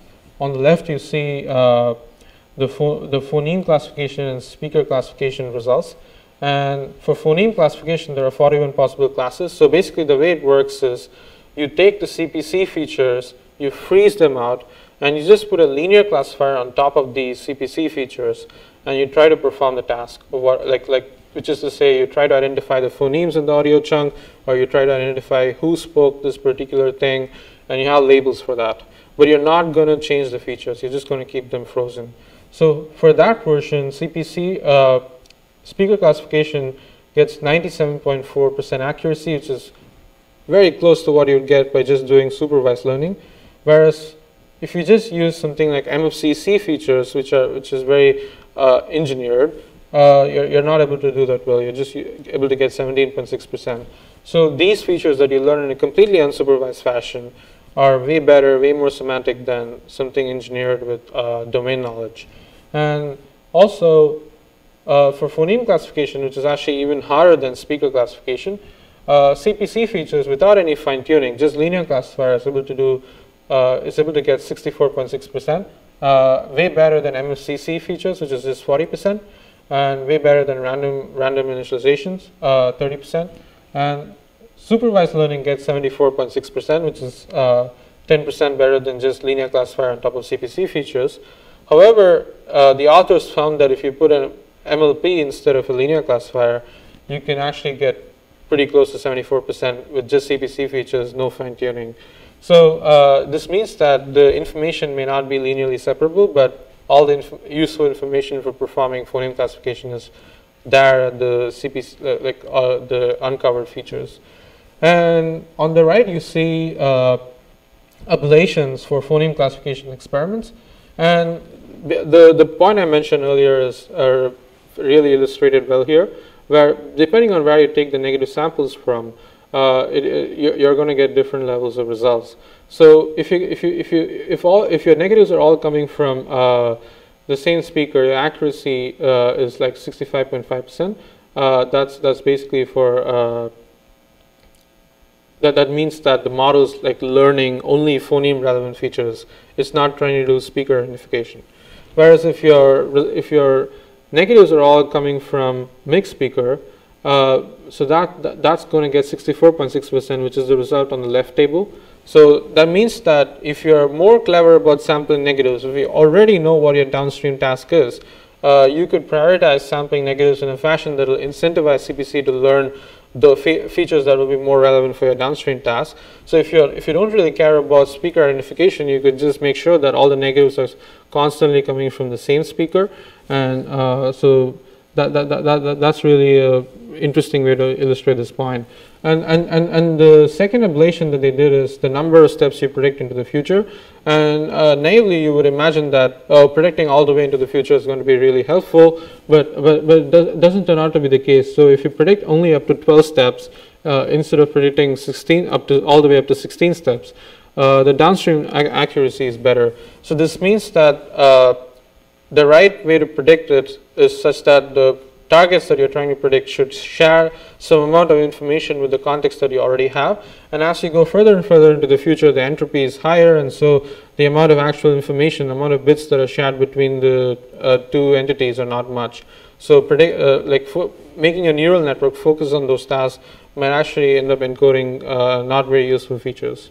So the hard part about CPC is trying to pick the right number of time steps to predict into the future, or like how you sample the negatives. But if you get those details right, the features learned are really useful and are on par with supervised learning.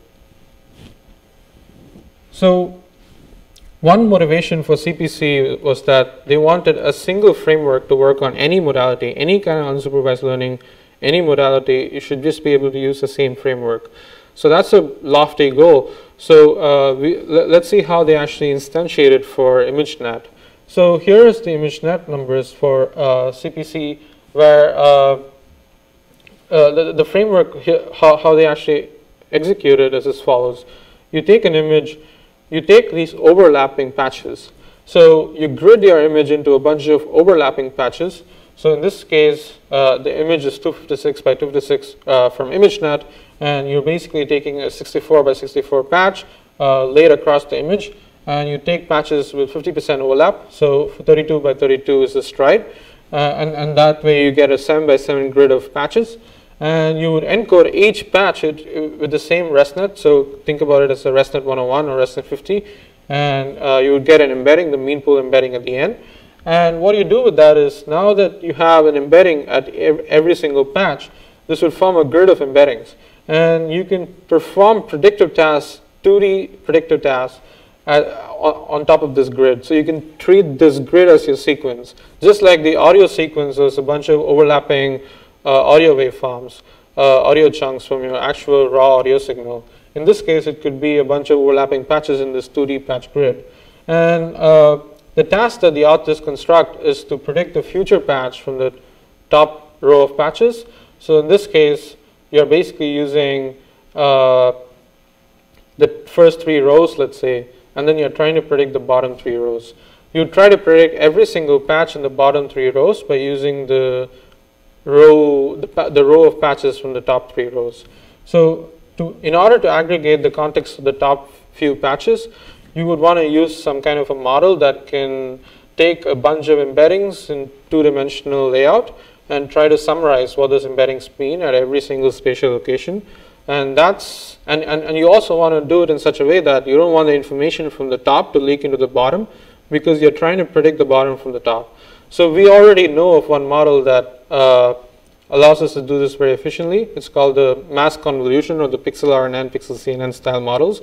And it also makes sense. Pixel CNNs were also invented by the same first author, so he just used pixel CNNs to aggregate the context of the top few rows of patches. And once you lay that out on top of the grid of patches, you can predict the bottom patches in a very parallel fashion. So here is an example of how it would look like for an actual image when you grid it into patches. So you take this dog and you're like constructing all these patches, overlapping patches, and then let's say you take the first 3 rows of embeddings and you try to predict the last 2 rows of is this patch belonging to the last row, 2nd column or not? Is this patch belonging to the last row, 3rd column or not? So you would perform all these predictive tasks once you get all these embeddings of individual patches in a pixel CNN on top. So how does the accuracy work out for, like say you're doing something similar to the audio experiment where you trained all this on a lot of images, and then you take just the ResNet encoder out and you put a linear classifier on top of it and see how well it performs on ImageNet classification, which is also the standard test being used in previous self-supervision methods. Though initially they were all attempted with AlexNet, and but the baselines for ResNet exist in this table. So we've already seen relative position, we've seen BIGAN, we've seen colorization, and jigsaw puzzles. So all these methods, when you just use a ResNet encoder and you put a mean pool at the end and you put a linear classifier at the end, they get you a top 1 accuracy like not more than 38%. Jigsaw works the best, and the RotNet numbers are not there on this, but the RotNet numbers are not higher than the CPC version, CPC numbers. So if you look at the AlexNet results, they are like around 38%. And if you use a ResNet v2, every single baseline's numbers goes up. So relative position gets a 6% gain by just using a ResNet v2 instead of an AlexNet. And colorization goes to 39 from 35. So the baseline for Jigsaw doesn't exist here, but I would imagine it getting to somewhere in the early 40s. So CPC gets 48.7. This is really an old result now. We'll see in the next few slides how the state of the art has been pushed up way further. But at that time, this was a pretty big jump from the existing state of the art. And it also works really well if you look at if you look at competitive approaches of similar nature, like a relative position or Jigsaw is like kind of performing these spatial association tasks too, but doing it in a contrastive fashion and doing like a family of tasks within one parameterized model gets you much better numbers. And these are the standard ways in which you visualize what kind of features that these models learn, which is you take a particular feature layer and you just see what kind of input maximally activates a particular neuron, and you do this for a bunch of neurons, and you see that like maximally activating neurons are like corresponding to different classes. In this case, the first row is corresponding to leaf-like patterns, and then textures, calculator textures, computers, keypads, and then skies and baby faces, dogs. So they are clearly capturing all these high-level ImageNet features. So another version of CPC was to try it on language. We'll not really go into the details here, but at that time it was competitive with skip thought vectors, which had similar ideas like predicting the future sentence from the given the past. So CPC was able to somewhat be competitive or match those numbers, but not really that good. Finally, it was also applied in reinforcement learning. So in reinforcement learning, you can think of accelerating your data efficiency by allowing a model or agent to learn way faster by performing these unsupervised auxiliary tasks in parallel along with your reward optimization. And the authors tried to use contrastive losses as the auxiliary losses, and they were able to see some gains on sample efficiency. We'll not really go into the details here as well. So that's basically it for CPC version 1, or CPC as it is called, because the fundamental ideas were put forth in this paper. But like I said, the numbers are not that great yet, right? Like if you look at these numbers, the linear classifier with the ResNet gets 48.7%, whereas a supervised learner with the ResNet v2 architecture typically gets like something like 76% top 1.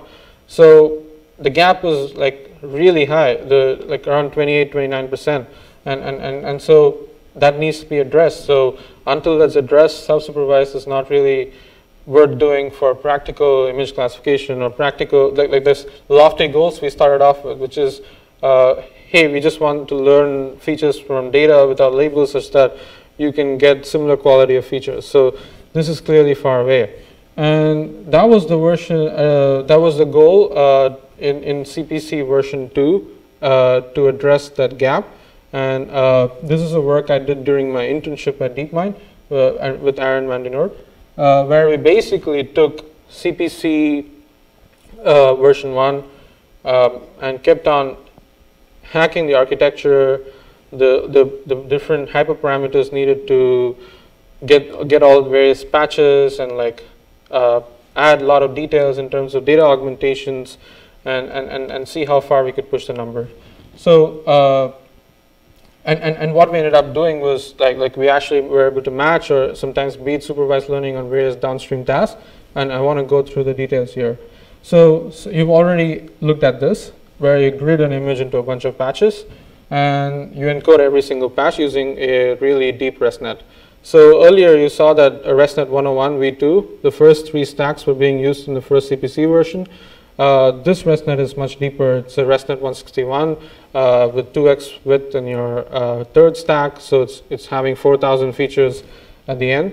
And once you do that, you get the embeddings for every single patch, and you process that with pixel CNN. This pixel CNN is 2x wider than the pixel CNN used in the original work, and now you're trying to predict the bottom future, like just like in the original work, but Here we just use one offset. We only predict 2 rows below and nothing else. So like you already saw in the audio experiment, doing lots of predictions can hurt you if the amount of information shared is much lower. So and also doing predictions when the information overlap is much closer will also hurt you. So you need to pick the prediction step very carefully depending on your patch size and so forth. So we only predict 2 rows below and nothing else. And so these are your context and latent vectors. And you have the same kind of scoring function, which is a bilinear product. And you optimize this with a non-parametric softmax over your negatives. And like I said, the negatives, how you sample the negatives is really crucial. So you can sample negatives by taking negatives from other patches within the same image, or you can take patches from other images. And we have a version called allneg, which is basically taking all the possible negatives you can construct, which is all the patches in your whole minute batch, which is your minute batch would be a bunch of images, and each image would have a bunch of patches. You just take all of them as your negatives in this particular loss. So that way you get a lot of negatives. This whole stack of optimization is like in general, it doesn't matter how you construct the negatives or positives, whether you use patches or not, but just this whole framework is in general referred to as the info NCE loss, where you basically construct context and targets and try to use contrastive objectives to optimize for the associations. And the implementation is really parallel because we can just use a pixel CNN with mass convolutions and you do the predictions at every single local position using a 1-by-1 convolution. So the recipe for CPC v2 is just train on unlabeled ImageNet, train as long as possible. So we train for 500 epochs, and this basically takes you like approximately a week. And you augment every single local patch with a lot of spatial and color augmentation. So like I already mentioned in the Dorsch work on relative position prediction, making a lot of spatial jitters is really useful. So we take that to the extreme in this work and use all possible augmentations. And the effective number of negatives that you have is number of instances in your minute batch times the number of patches per instance. So unlike the earlier work, which gridded the image into 7-by-7 grid of 64-by-64, we actually use much bigger patches and much bigger images. Like we use 280-by-280 images and 80-by-80 crops. So that gave us a 6-by-6 grid and with an overlap of a stride of 36 or something like that. And so that way the number of negatives is approximately 600. So the fact is, like, we don't have a lot of negatives, but all these negatives are really hard because they're coming from other patches within the same image. So it's a mix of like instance negatives as well as spatial negatives, and it learns both kind of discriminative features. So this is basically a diagram that illustrates this whole pipeline, where you have this feature extractor, which is a ResNet 161 running on patches of images, and you train the self-supervision objective, which is CPC. And you do that for like a long time once the model is trained. There are various ways in which you can evaluate the kind of features that you learn. One is to put a linear classifier, as was already done in the past.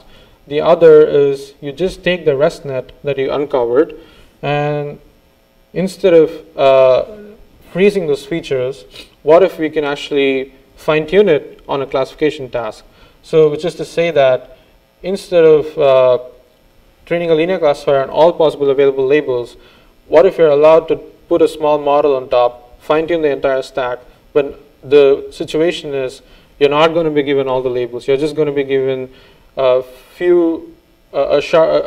percentage of the labels. So you're allowed to train on all the unlabeled data you have, but when you're beginning to perform supervised learning, you're going to be given label data in different shards. You're not going to be given all of them. But we also have benchmarks where you have all of them. But in general, imagine the scenario where you can perform classification even with like 1% of the labels, which is like 10 images per class on ImageNet. And you can also do transfer learning, which is you're given a completely different data set. Now you take this ResNet, throw it on that data set, and perform new tasks. So which could be something like Pascal. where you just take that RESTnet you got in CPC and you throw it on object detection, just like regular computer vision benchmarking. So that's basically the goal, and we'll see how all these things work out if you do a lot of engineering. So CPC v2 linear classifier score. Remember that CPC v1 got 48.7%. So just look at CPC v1 and CPC v2. CPC v2 gets 71.5%, which is significantly larger than 48.7%. And around that time, a lot of competitive approaches were published with really good linear classifier scores as well. Like Big BiGAN, which is the largest scale of BiGAN, pushed it up to 61%. AMDIM was another technique, which is also using something very similar to CPC, that pushed it up to 68%. And all these different methods just try to go for the same approach, which is make your models as wide as possible or as deep as possible, or a combination of both, and optimize really long and use a lot of augmentations and careful engineering. And CPC was the first method to actually improve and get to all the way up to 70 plus. And the top row is where the models, where different models were using different encoders, so it's really hard to see what is helping there. So on the bottom, you can see that you just use the same ResNet 50 encoder, and then you compare across methods, and CPC is better than all the existing methods. This was the story when CPC version 2 was published, but it's no longer the case. There's also a baseline here in this table called momentum contrast, which we'll cover as the next topic. But note that momentum contrast has also improved a lot from the numbers that are presented on this table. So on efficient image recognition, which is you take the CPC features and you fine-tune it for supervised learning, where you can actually control the amount of label data you have, CPC version 2 is able to perform significantly better than just doing supervised learning. So the red line is basically like, for that corresponding percentage of label data, you just do supervised learning. So you just take a ResNet, you train it on whatever labels you have. So you can clearly see that that would really work out well if you have all the labels, but as you reduce the amount of label data, the ResNet performance keeps going down. So supervised learning is really, really data hungry as far as the number of labels you have is concerned. Whereas if you do unsupervised learning on all the unlabeled data you have, but you only collect label data for that corresponding percentage, you can see how much gain it's giving you, especially in the low data regime. So you basically just need 80% fewer labels to match the same amount of accuracy that supervised learning gets. So with just 10 images per class, you're almost close to 80% top 5 accuracy on image classification, which is the standard set by AlexNet. And you can also see that the supervised state-of-the-art is matched with around like 20 to 30% of the labels that you need.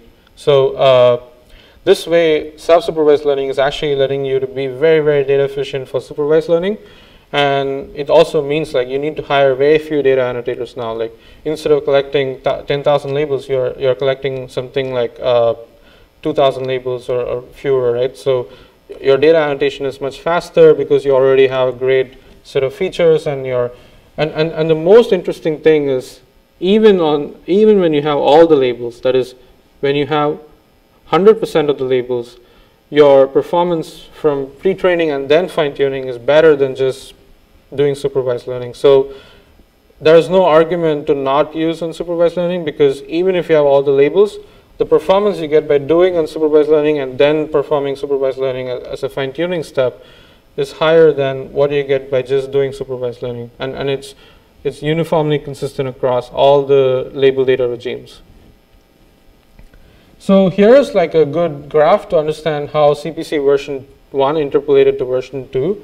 And you can see how each bottom improvement axis on the x-axis added as far as the linear classification accuracy goes. And basically, LN refers to layer norm, and like layer norm helps a lot.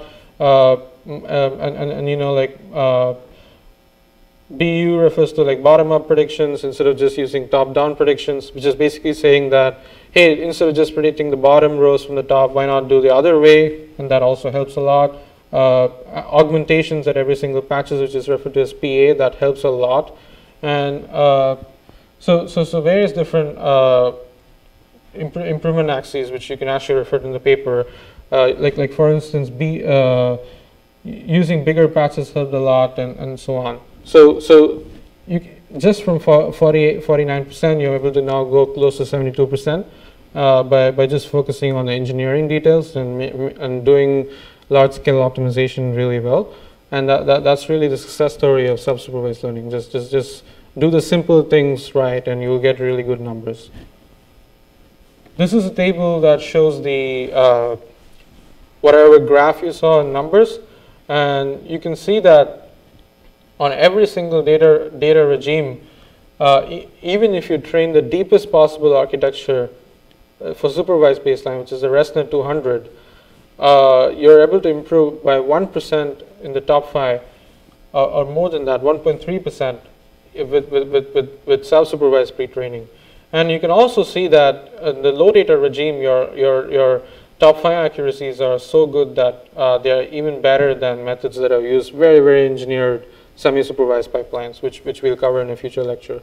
So using unlabeled data to improve the data efficiency of labeled data, like low data regime supervised learning is not just specific to self-supervised learning. Like it can also be done using other methods like semi-supervised learning, and those numbers are present in the like methods that just use label propagation, pseudo labeling, unsupervised data augmentation, and so forth. We'll not cover that today, but it'll be covered in a future lecture. And those are also very interesting, but they involve more handcrafted details as to how you go about doing simultaneous loss optimizations. Whereas in self-supervised pre-training, it's more like just take a model, just train it once, and then use it everywhere. So it's much more elegant that way. So here's the final Pascal VOC numbers, which is also a benchmark that people have cared about in terms of transfer learning for self-supervised learning, where there's always been this thing that self-supervised learning is only considered to work if the features you get from self-supervised learning are going to transfer to something other than classification, like something like object detection on a data set where you don't have a lot of labels, like Pascal. And for a long time, people believed that you could never beat the supervised baseline. So if you look at the supervised baseline mean average precision with the ResNet 152 backbone, you get 74.7 on Pascal walk, just 2000, the data set with 2007 version.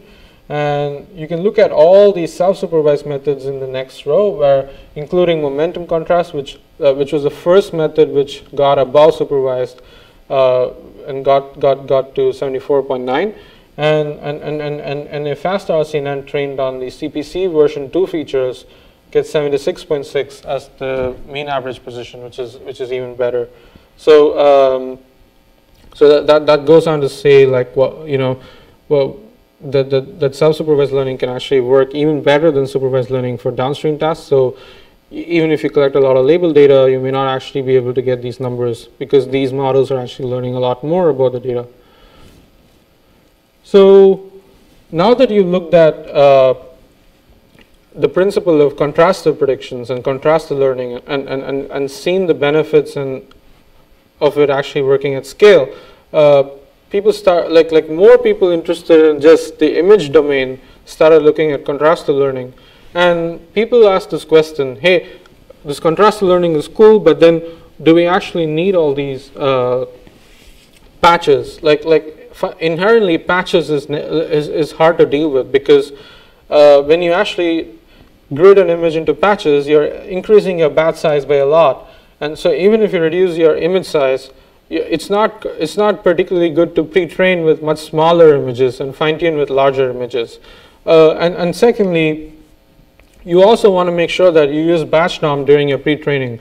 And when you do something like CPC, using batch norm is much harder because you don't want information to mix in your pixel CNNs. So therefore, people wanted to have this version of contrastive learning that just worked at an instance level, where the context is just one version of your image target is another version of the same image, and negatives are just any other images. So in this case, it could be like, hey, you just take a picture of a dog, you perform one data augmentation to it, which is just apply a grayscale, perform another data augmentation to it, which is you flip it and you take a particular random crop. So, and any other image would be a negative for this particular anchor positive pair. So what does this actually learn then? You're basically trying to learn that, hey, this particular, the legs are absent in the other version, and so you're trying to learn that there's a dog here.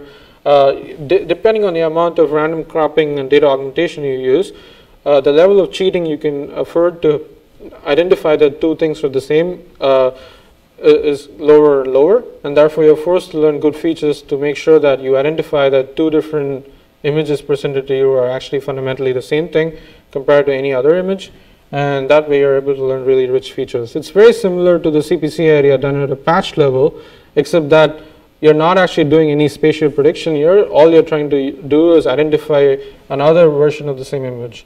And this is in general referred to the principle of instance discrimination. And two recent papers have really taken this far. One paper is called MoCo, or Momentum Contrast. Another paper is called SimCLR, or Simple Contrastive Learning for Representations for Vision. And we're just going to look at these two papers, though there are like a lot of other papers that have competed with these two papers in the recent past, but these two papers are like the simplest and cleanest and also the most functional in terms of state-of-the-art metrics. So first, let's look at momentum contrast for unsupervised visual representation learning. This is a paper by Kai-Ming He, who is also the inventor of ResNets and FastRCNN, MaskRCNN, and so forth. So the way it works is as follows. You basically characterize contrastive learning as a dictionary lookup task, where you're saying that, okay, hey, I want to identify if two things are the same. So I present one thing, treat that as a query, and whatever I want to pair with is also present in the bunch of keys I have. And there are also lots of other keys which could serve as negatives.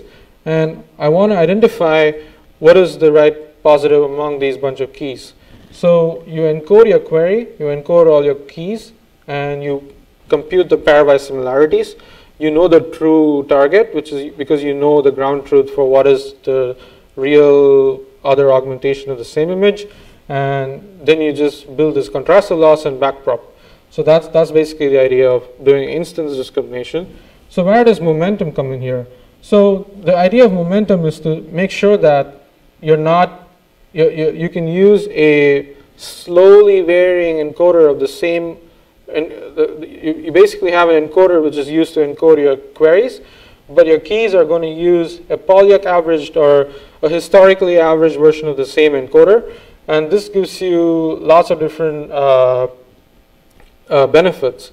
So one benefit is that it can let you use a lot of negatives without using your current mini batch, which is to say that, hey, if you have your mini batch and if all your negatives are coming from your same mini batch, then your number of negatives is limited by the batch size you have.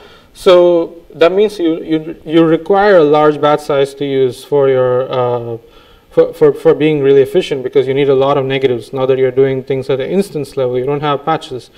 So what if you use a memory bank where you have a buffer of previous embeddings, and then you just use that buffer as your negatives? So for that buffer to function well, it needs to be a reasonably historically average version of your current encoder, so that it can contrast well. If it's just your current encoder, then the previous embeddings stored in the buffer are not relevant anymore.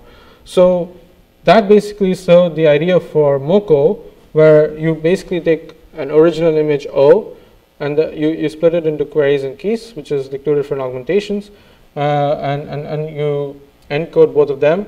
You encode the targets using your momentum encoder, and you construct these query and keys. You know the true target, and you just optimize with the contrastive loss. Note that this contrastive loss in MoCo doesn't use the bilinear product. It just uses unit normed vectors of all these embeddings with the temperature at softmax, and that version also works pretty well as long as you can pick the right temperature. And this is actually the pseudocode for MoCo. written in very in a PyTorch style, and I think it's best understood through this. So FQ and FK are encoder networks for the query and key, and your Q, you have a dictionary of Qs, which is your memory bank of negatives, and you have a momentum and a temperature parameter. So initially, you make the key encoder and the query encoder the same to start with, and every time you load a mini batch, you construct two different augmentations of it, the query and the key, and you pass forward the query and the key using the you get the embeddings using the query and key encoders, and you put a stop gradient on the key encoder. You're not going to backprop through the momentum encoder, and now you're computing the logits of the positives, which is you have the same mini batch, so you constructed two different augmentations for the same image. So that means that the pairwise products of the corresponding batch indices, like if you have a batch of 16 images and you created another batch of 16 images, every particular index is basically another augmentation of itself. So you can actually take the pairwise dot product for that and get the scores for the positives. And for negatives, you just use your Q, or the memory bank of negatives that you have. And you just take your query encoder and you just compute the pairwise dot products with all of those memory bank negatives.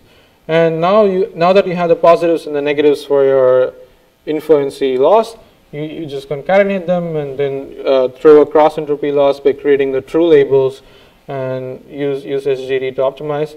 And finally, you have to perform the momentum update for your key encoder so that your momentum encoder is slowly changing over time.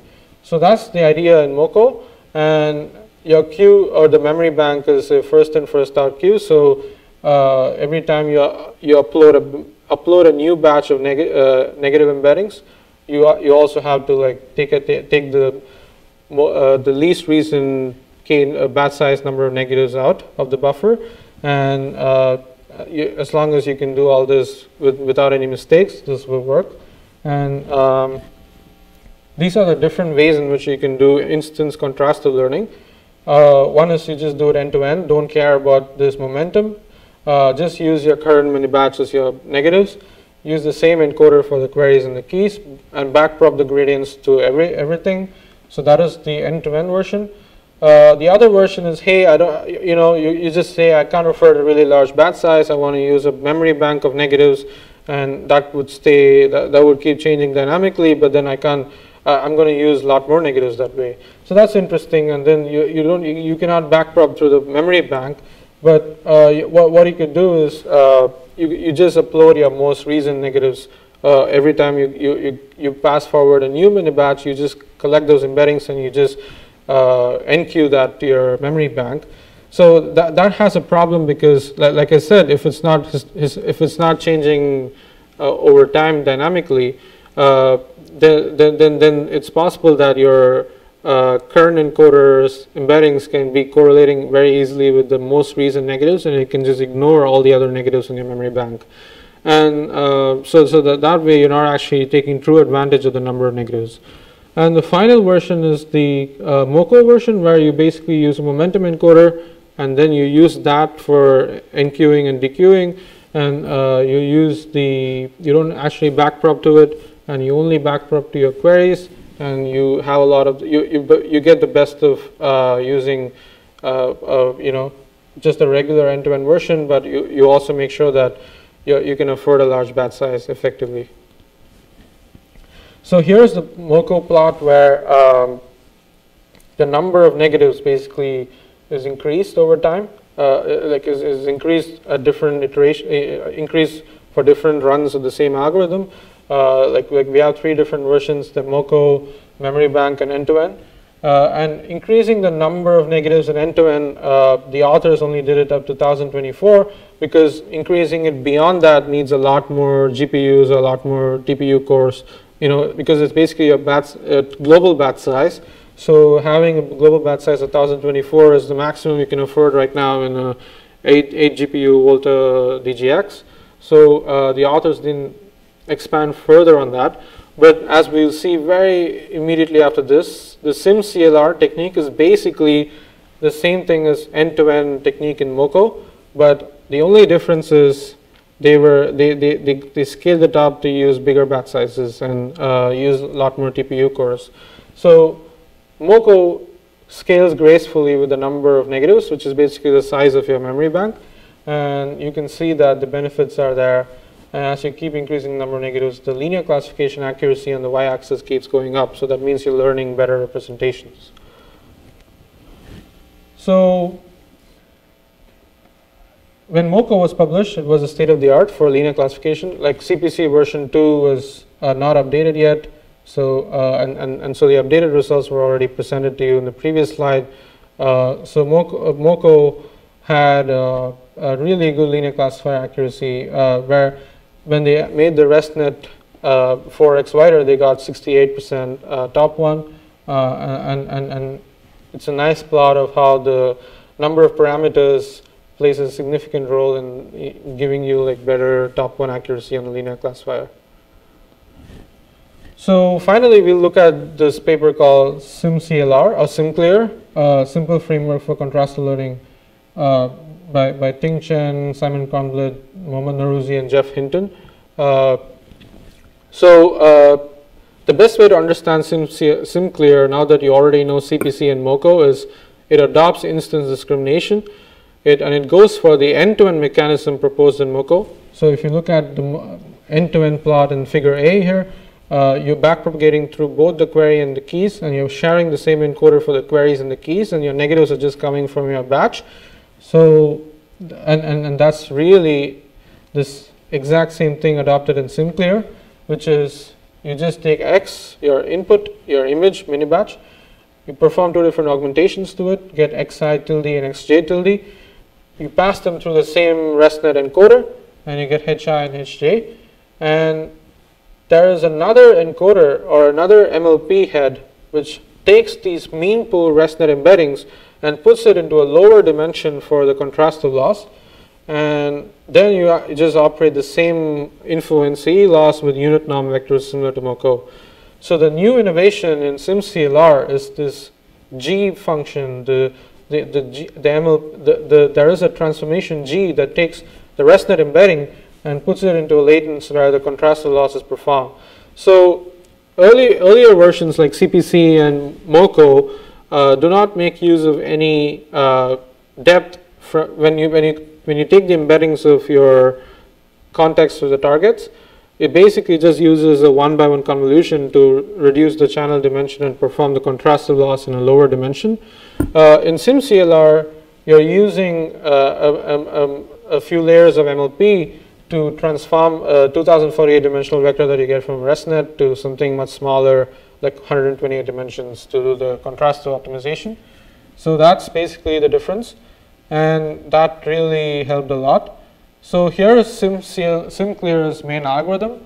Another interesting version, another interesting fact in SimClear is that if you're going to use your own batch as your positives and negatives, you can basically flip what is a query and what is a key. So if you take a batch, you do two different augmentations. One of them becomes the query and one of them becomes the key. But then which one is query and which one is key is totally arbitrary. So why not just do both ways?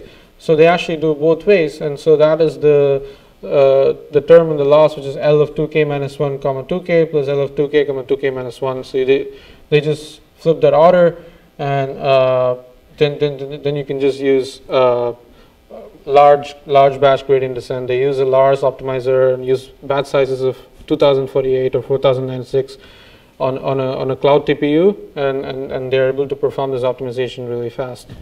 And they also train much longer, and just like CPC was trained for 500 epochs, they train actually for 1,000 epochs, and they add a little more data augmentations like Gaussian blur. That helps a lot, and randomize the order of data augmentations.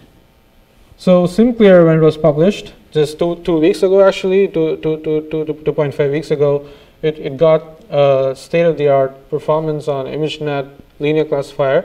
So you can see that just with the ResNet 50, whatever CPC version 2 got was 63.8, and Moco had like 60.1. SimClear just took it all the way to 69%, a huge jump. And when they made the ResNets wider, which is making the ResNet 2x or 4x wider, you get more features. the linear classification now gets all the way up to 76.5%, which is as good as a supervised learner. Caveat that it is using more features, it's using more parameters, so it's in the same parameter scenario, it's not as good as supervised. But if you just have, if you can afford for more parameters, it's almost as good as supervised. And this kind of a result was lacking for a long time in image classification. Self-supervised learning was always lagging behind in supervised learning. So SimClear was the first to even show that something can exist in this level. So here's a more detailed study of how you could ask a question, hey, what if you made supervised also wider? Would supervised increase as much as self-supervised? It turns out to be not true. So like a regular supervised ResNet gets 76%, but a wider ResNet doesn't actually improve a lot more. It does improve, it gets to 77, 78, but not a lot more. So the gap between self-supervised and supervised reduces further when the number of parameters is more. So the hypothesis of the authors is that supervised models they cannot particularly benefit from more data augmentations or more parameters, whereas self-supervised models can actually benefit from that because they're trying to do something much harder.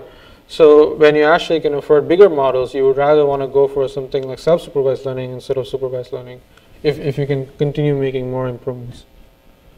So after SimClear was published, the fact that the MLP heads helped a lot made the MoCo authors consider using MLP heads as well, and also doing a little more engineering, more hyperparameter sweeps, and also train longer and use the same kind of data augmentations that SimClear used. And so the MoCo authors came up with a reply to SimClear in some sense and called their model as MoCo version 2. So on the left you can see what basically is SimClear, which is the end-to-end version of MoCo. On the right you can see the MoCo version exactly. The appealing thing about MoCo is it basically can let you use a lot of negatives without actually using large batches because of its memory buffer. And so when you add these ideas, so MLP head, which is the G function, aug plus, which is the Gaussian blur augmentation used in SimClear, and another detail that was used in SimClear was the cosine learning rate decay, which MoCo didn't use. If you add all these details, then MoCo's accuracy linear classifier with just a ResNet 50 encoder improves all the way up to 71.1%, which is 2% better than SimClear's results. And it also improves the detection results on Pascal. And so just by training longer and getting all these extra details right, the MoCo authors were able to get very impressive self-supervised results with just using 8 GPUs and a batch size of 256. So that is really the state-of-the-art technique right now. And here's also the ablation between MoCo version 1, MoCo version 2, and SimClear. And you can clearly see like MoCo version 1 from 60.6, it went all the way from 60.6 to 67.5, even without training longer, like the 7% improvement, just by adding the same details that SimClear had, which is using MLP heads, cosine learning rate decay, and using the extra data augmentations. And from 67.5, it can have another 3.5% improvement by training longer.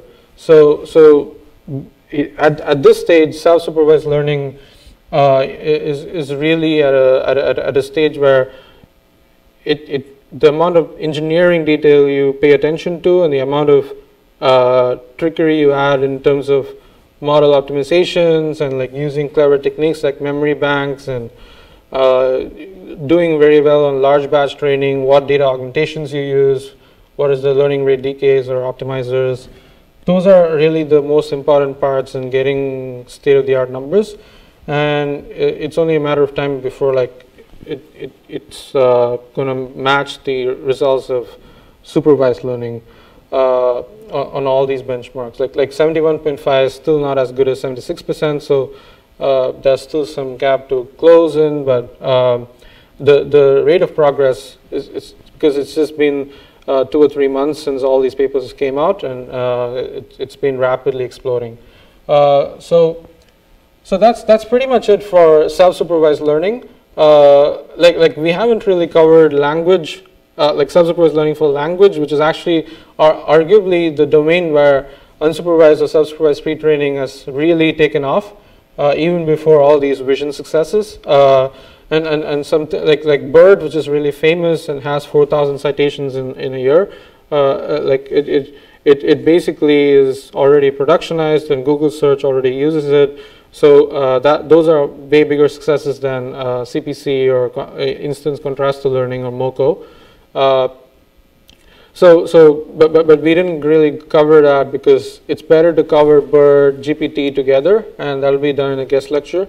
And we'll also see other kinds of pre-training or unsupervised learning in the context of reinforcement learning in another lecture.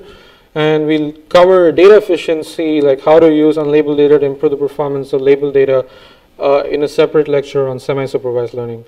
That's it. Thank you very much.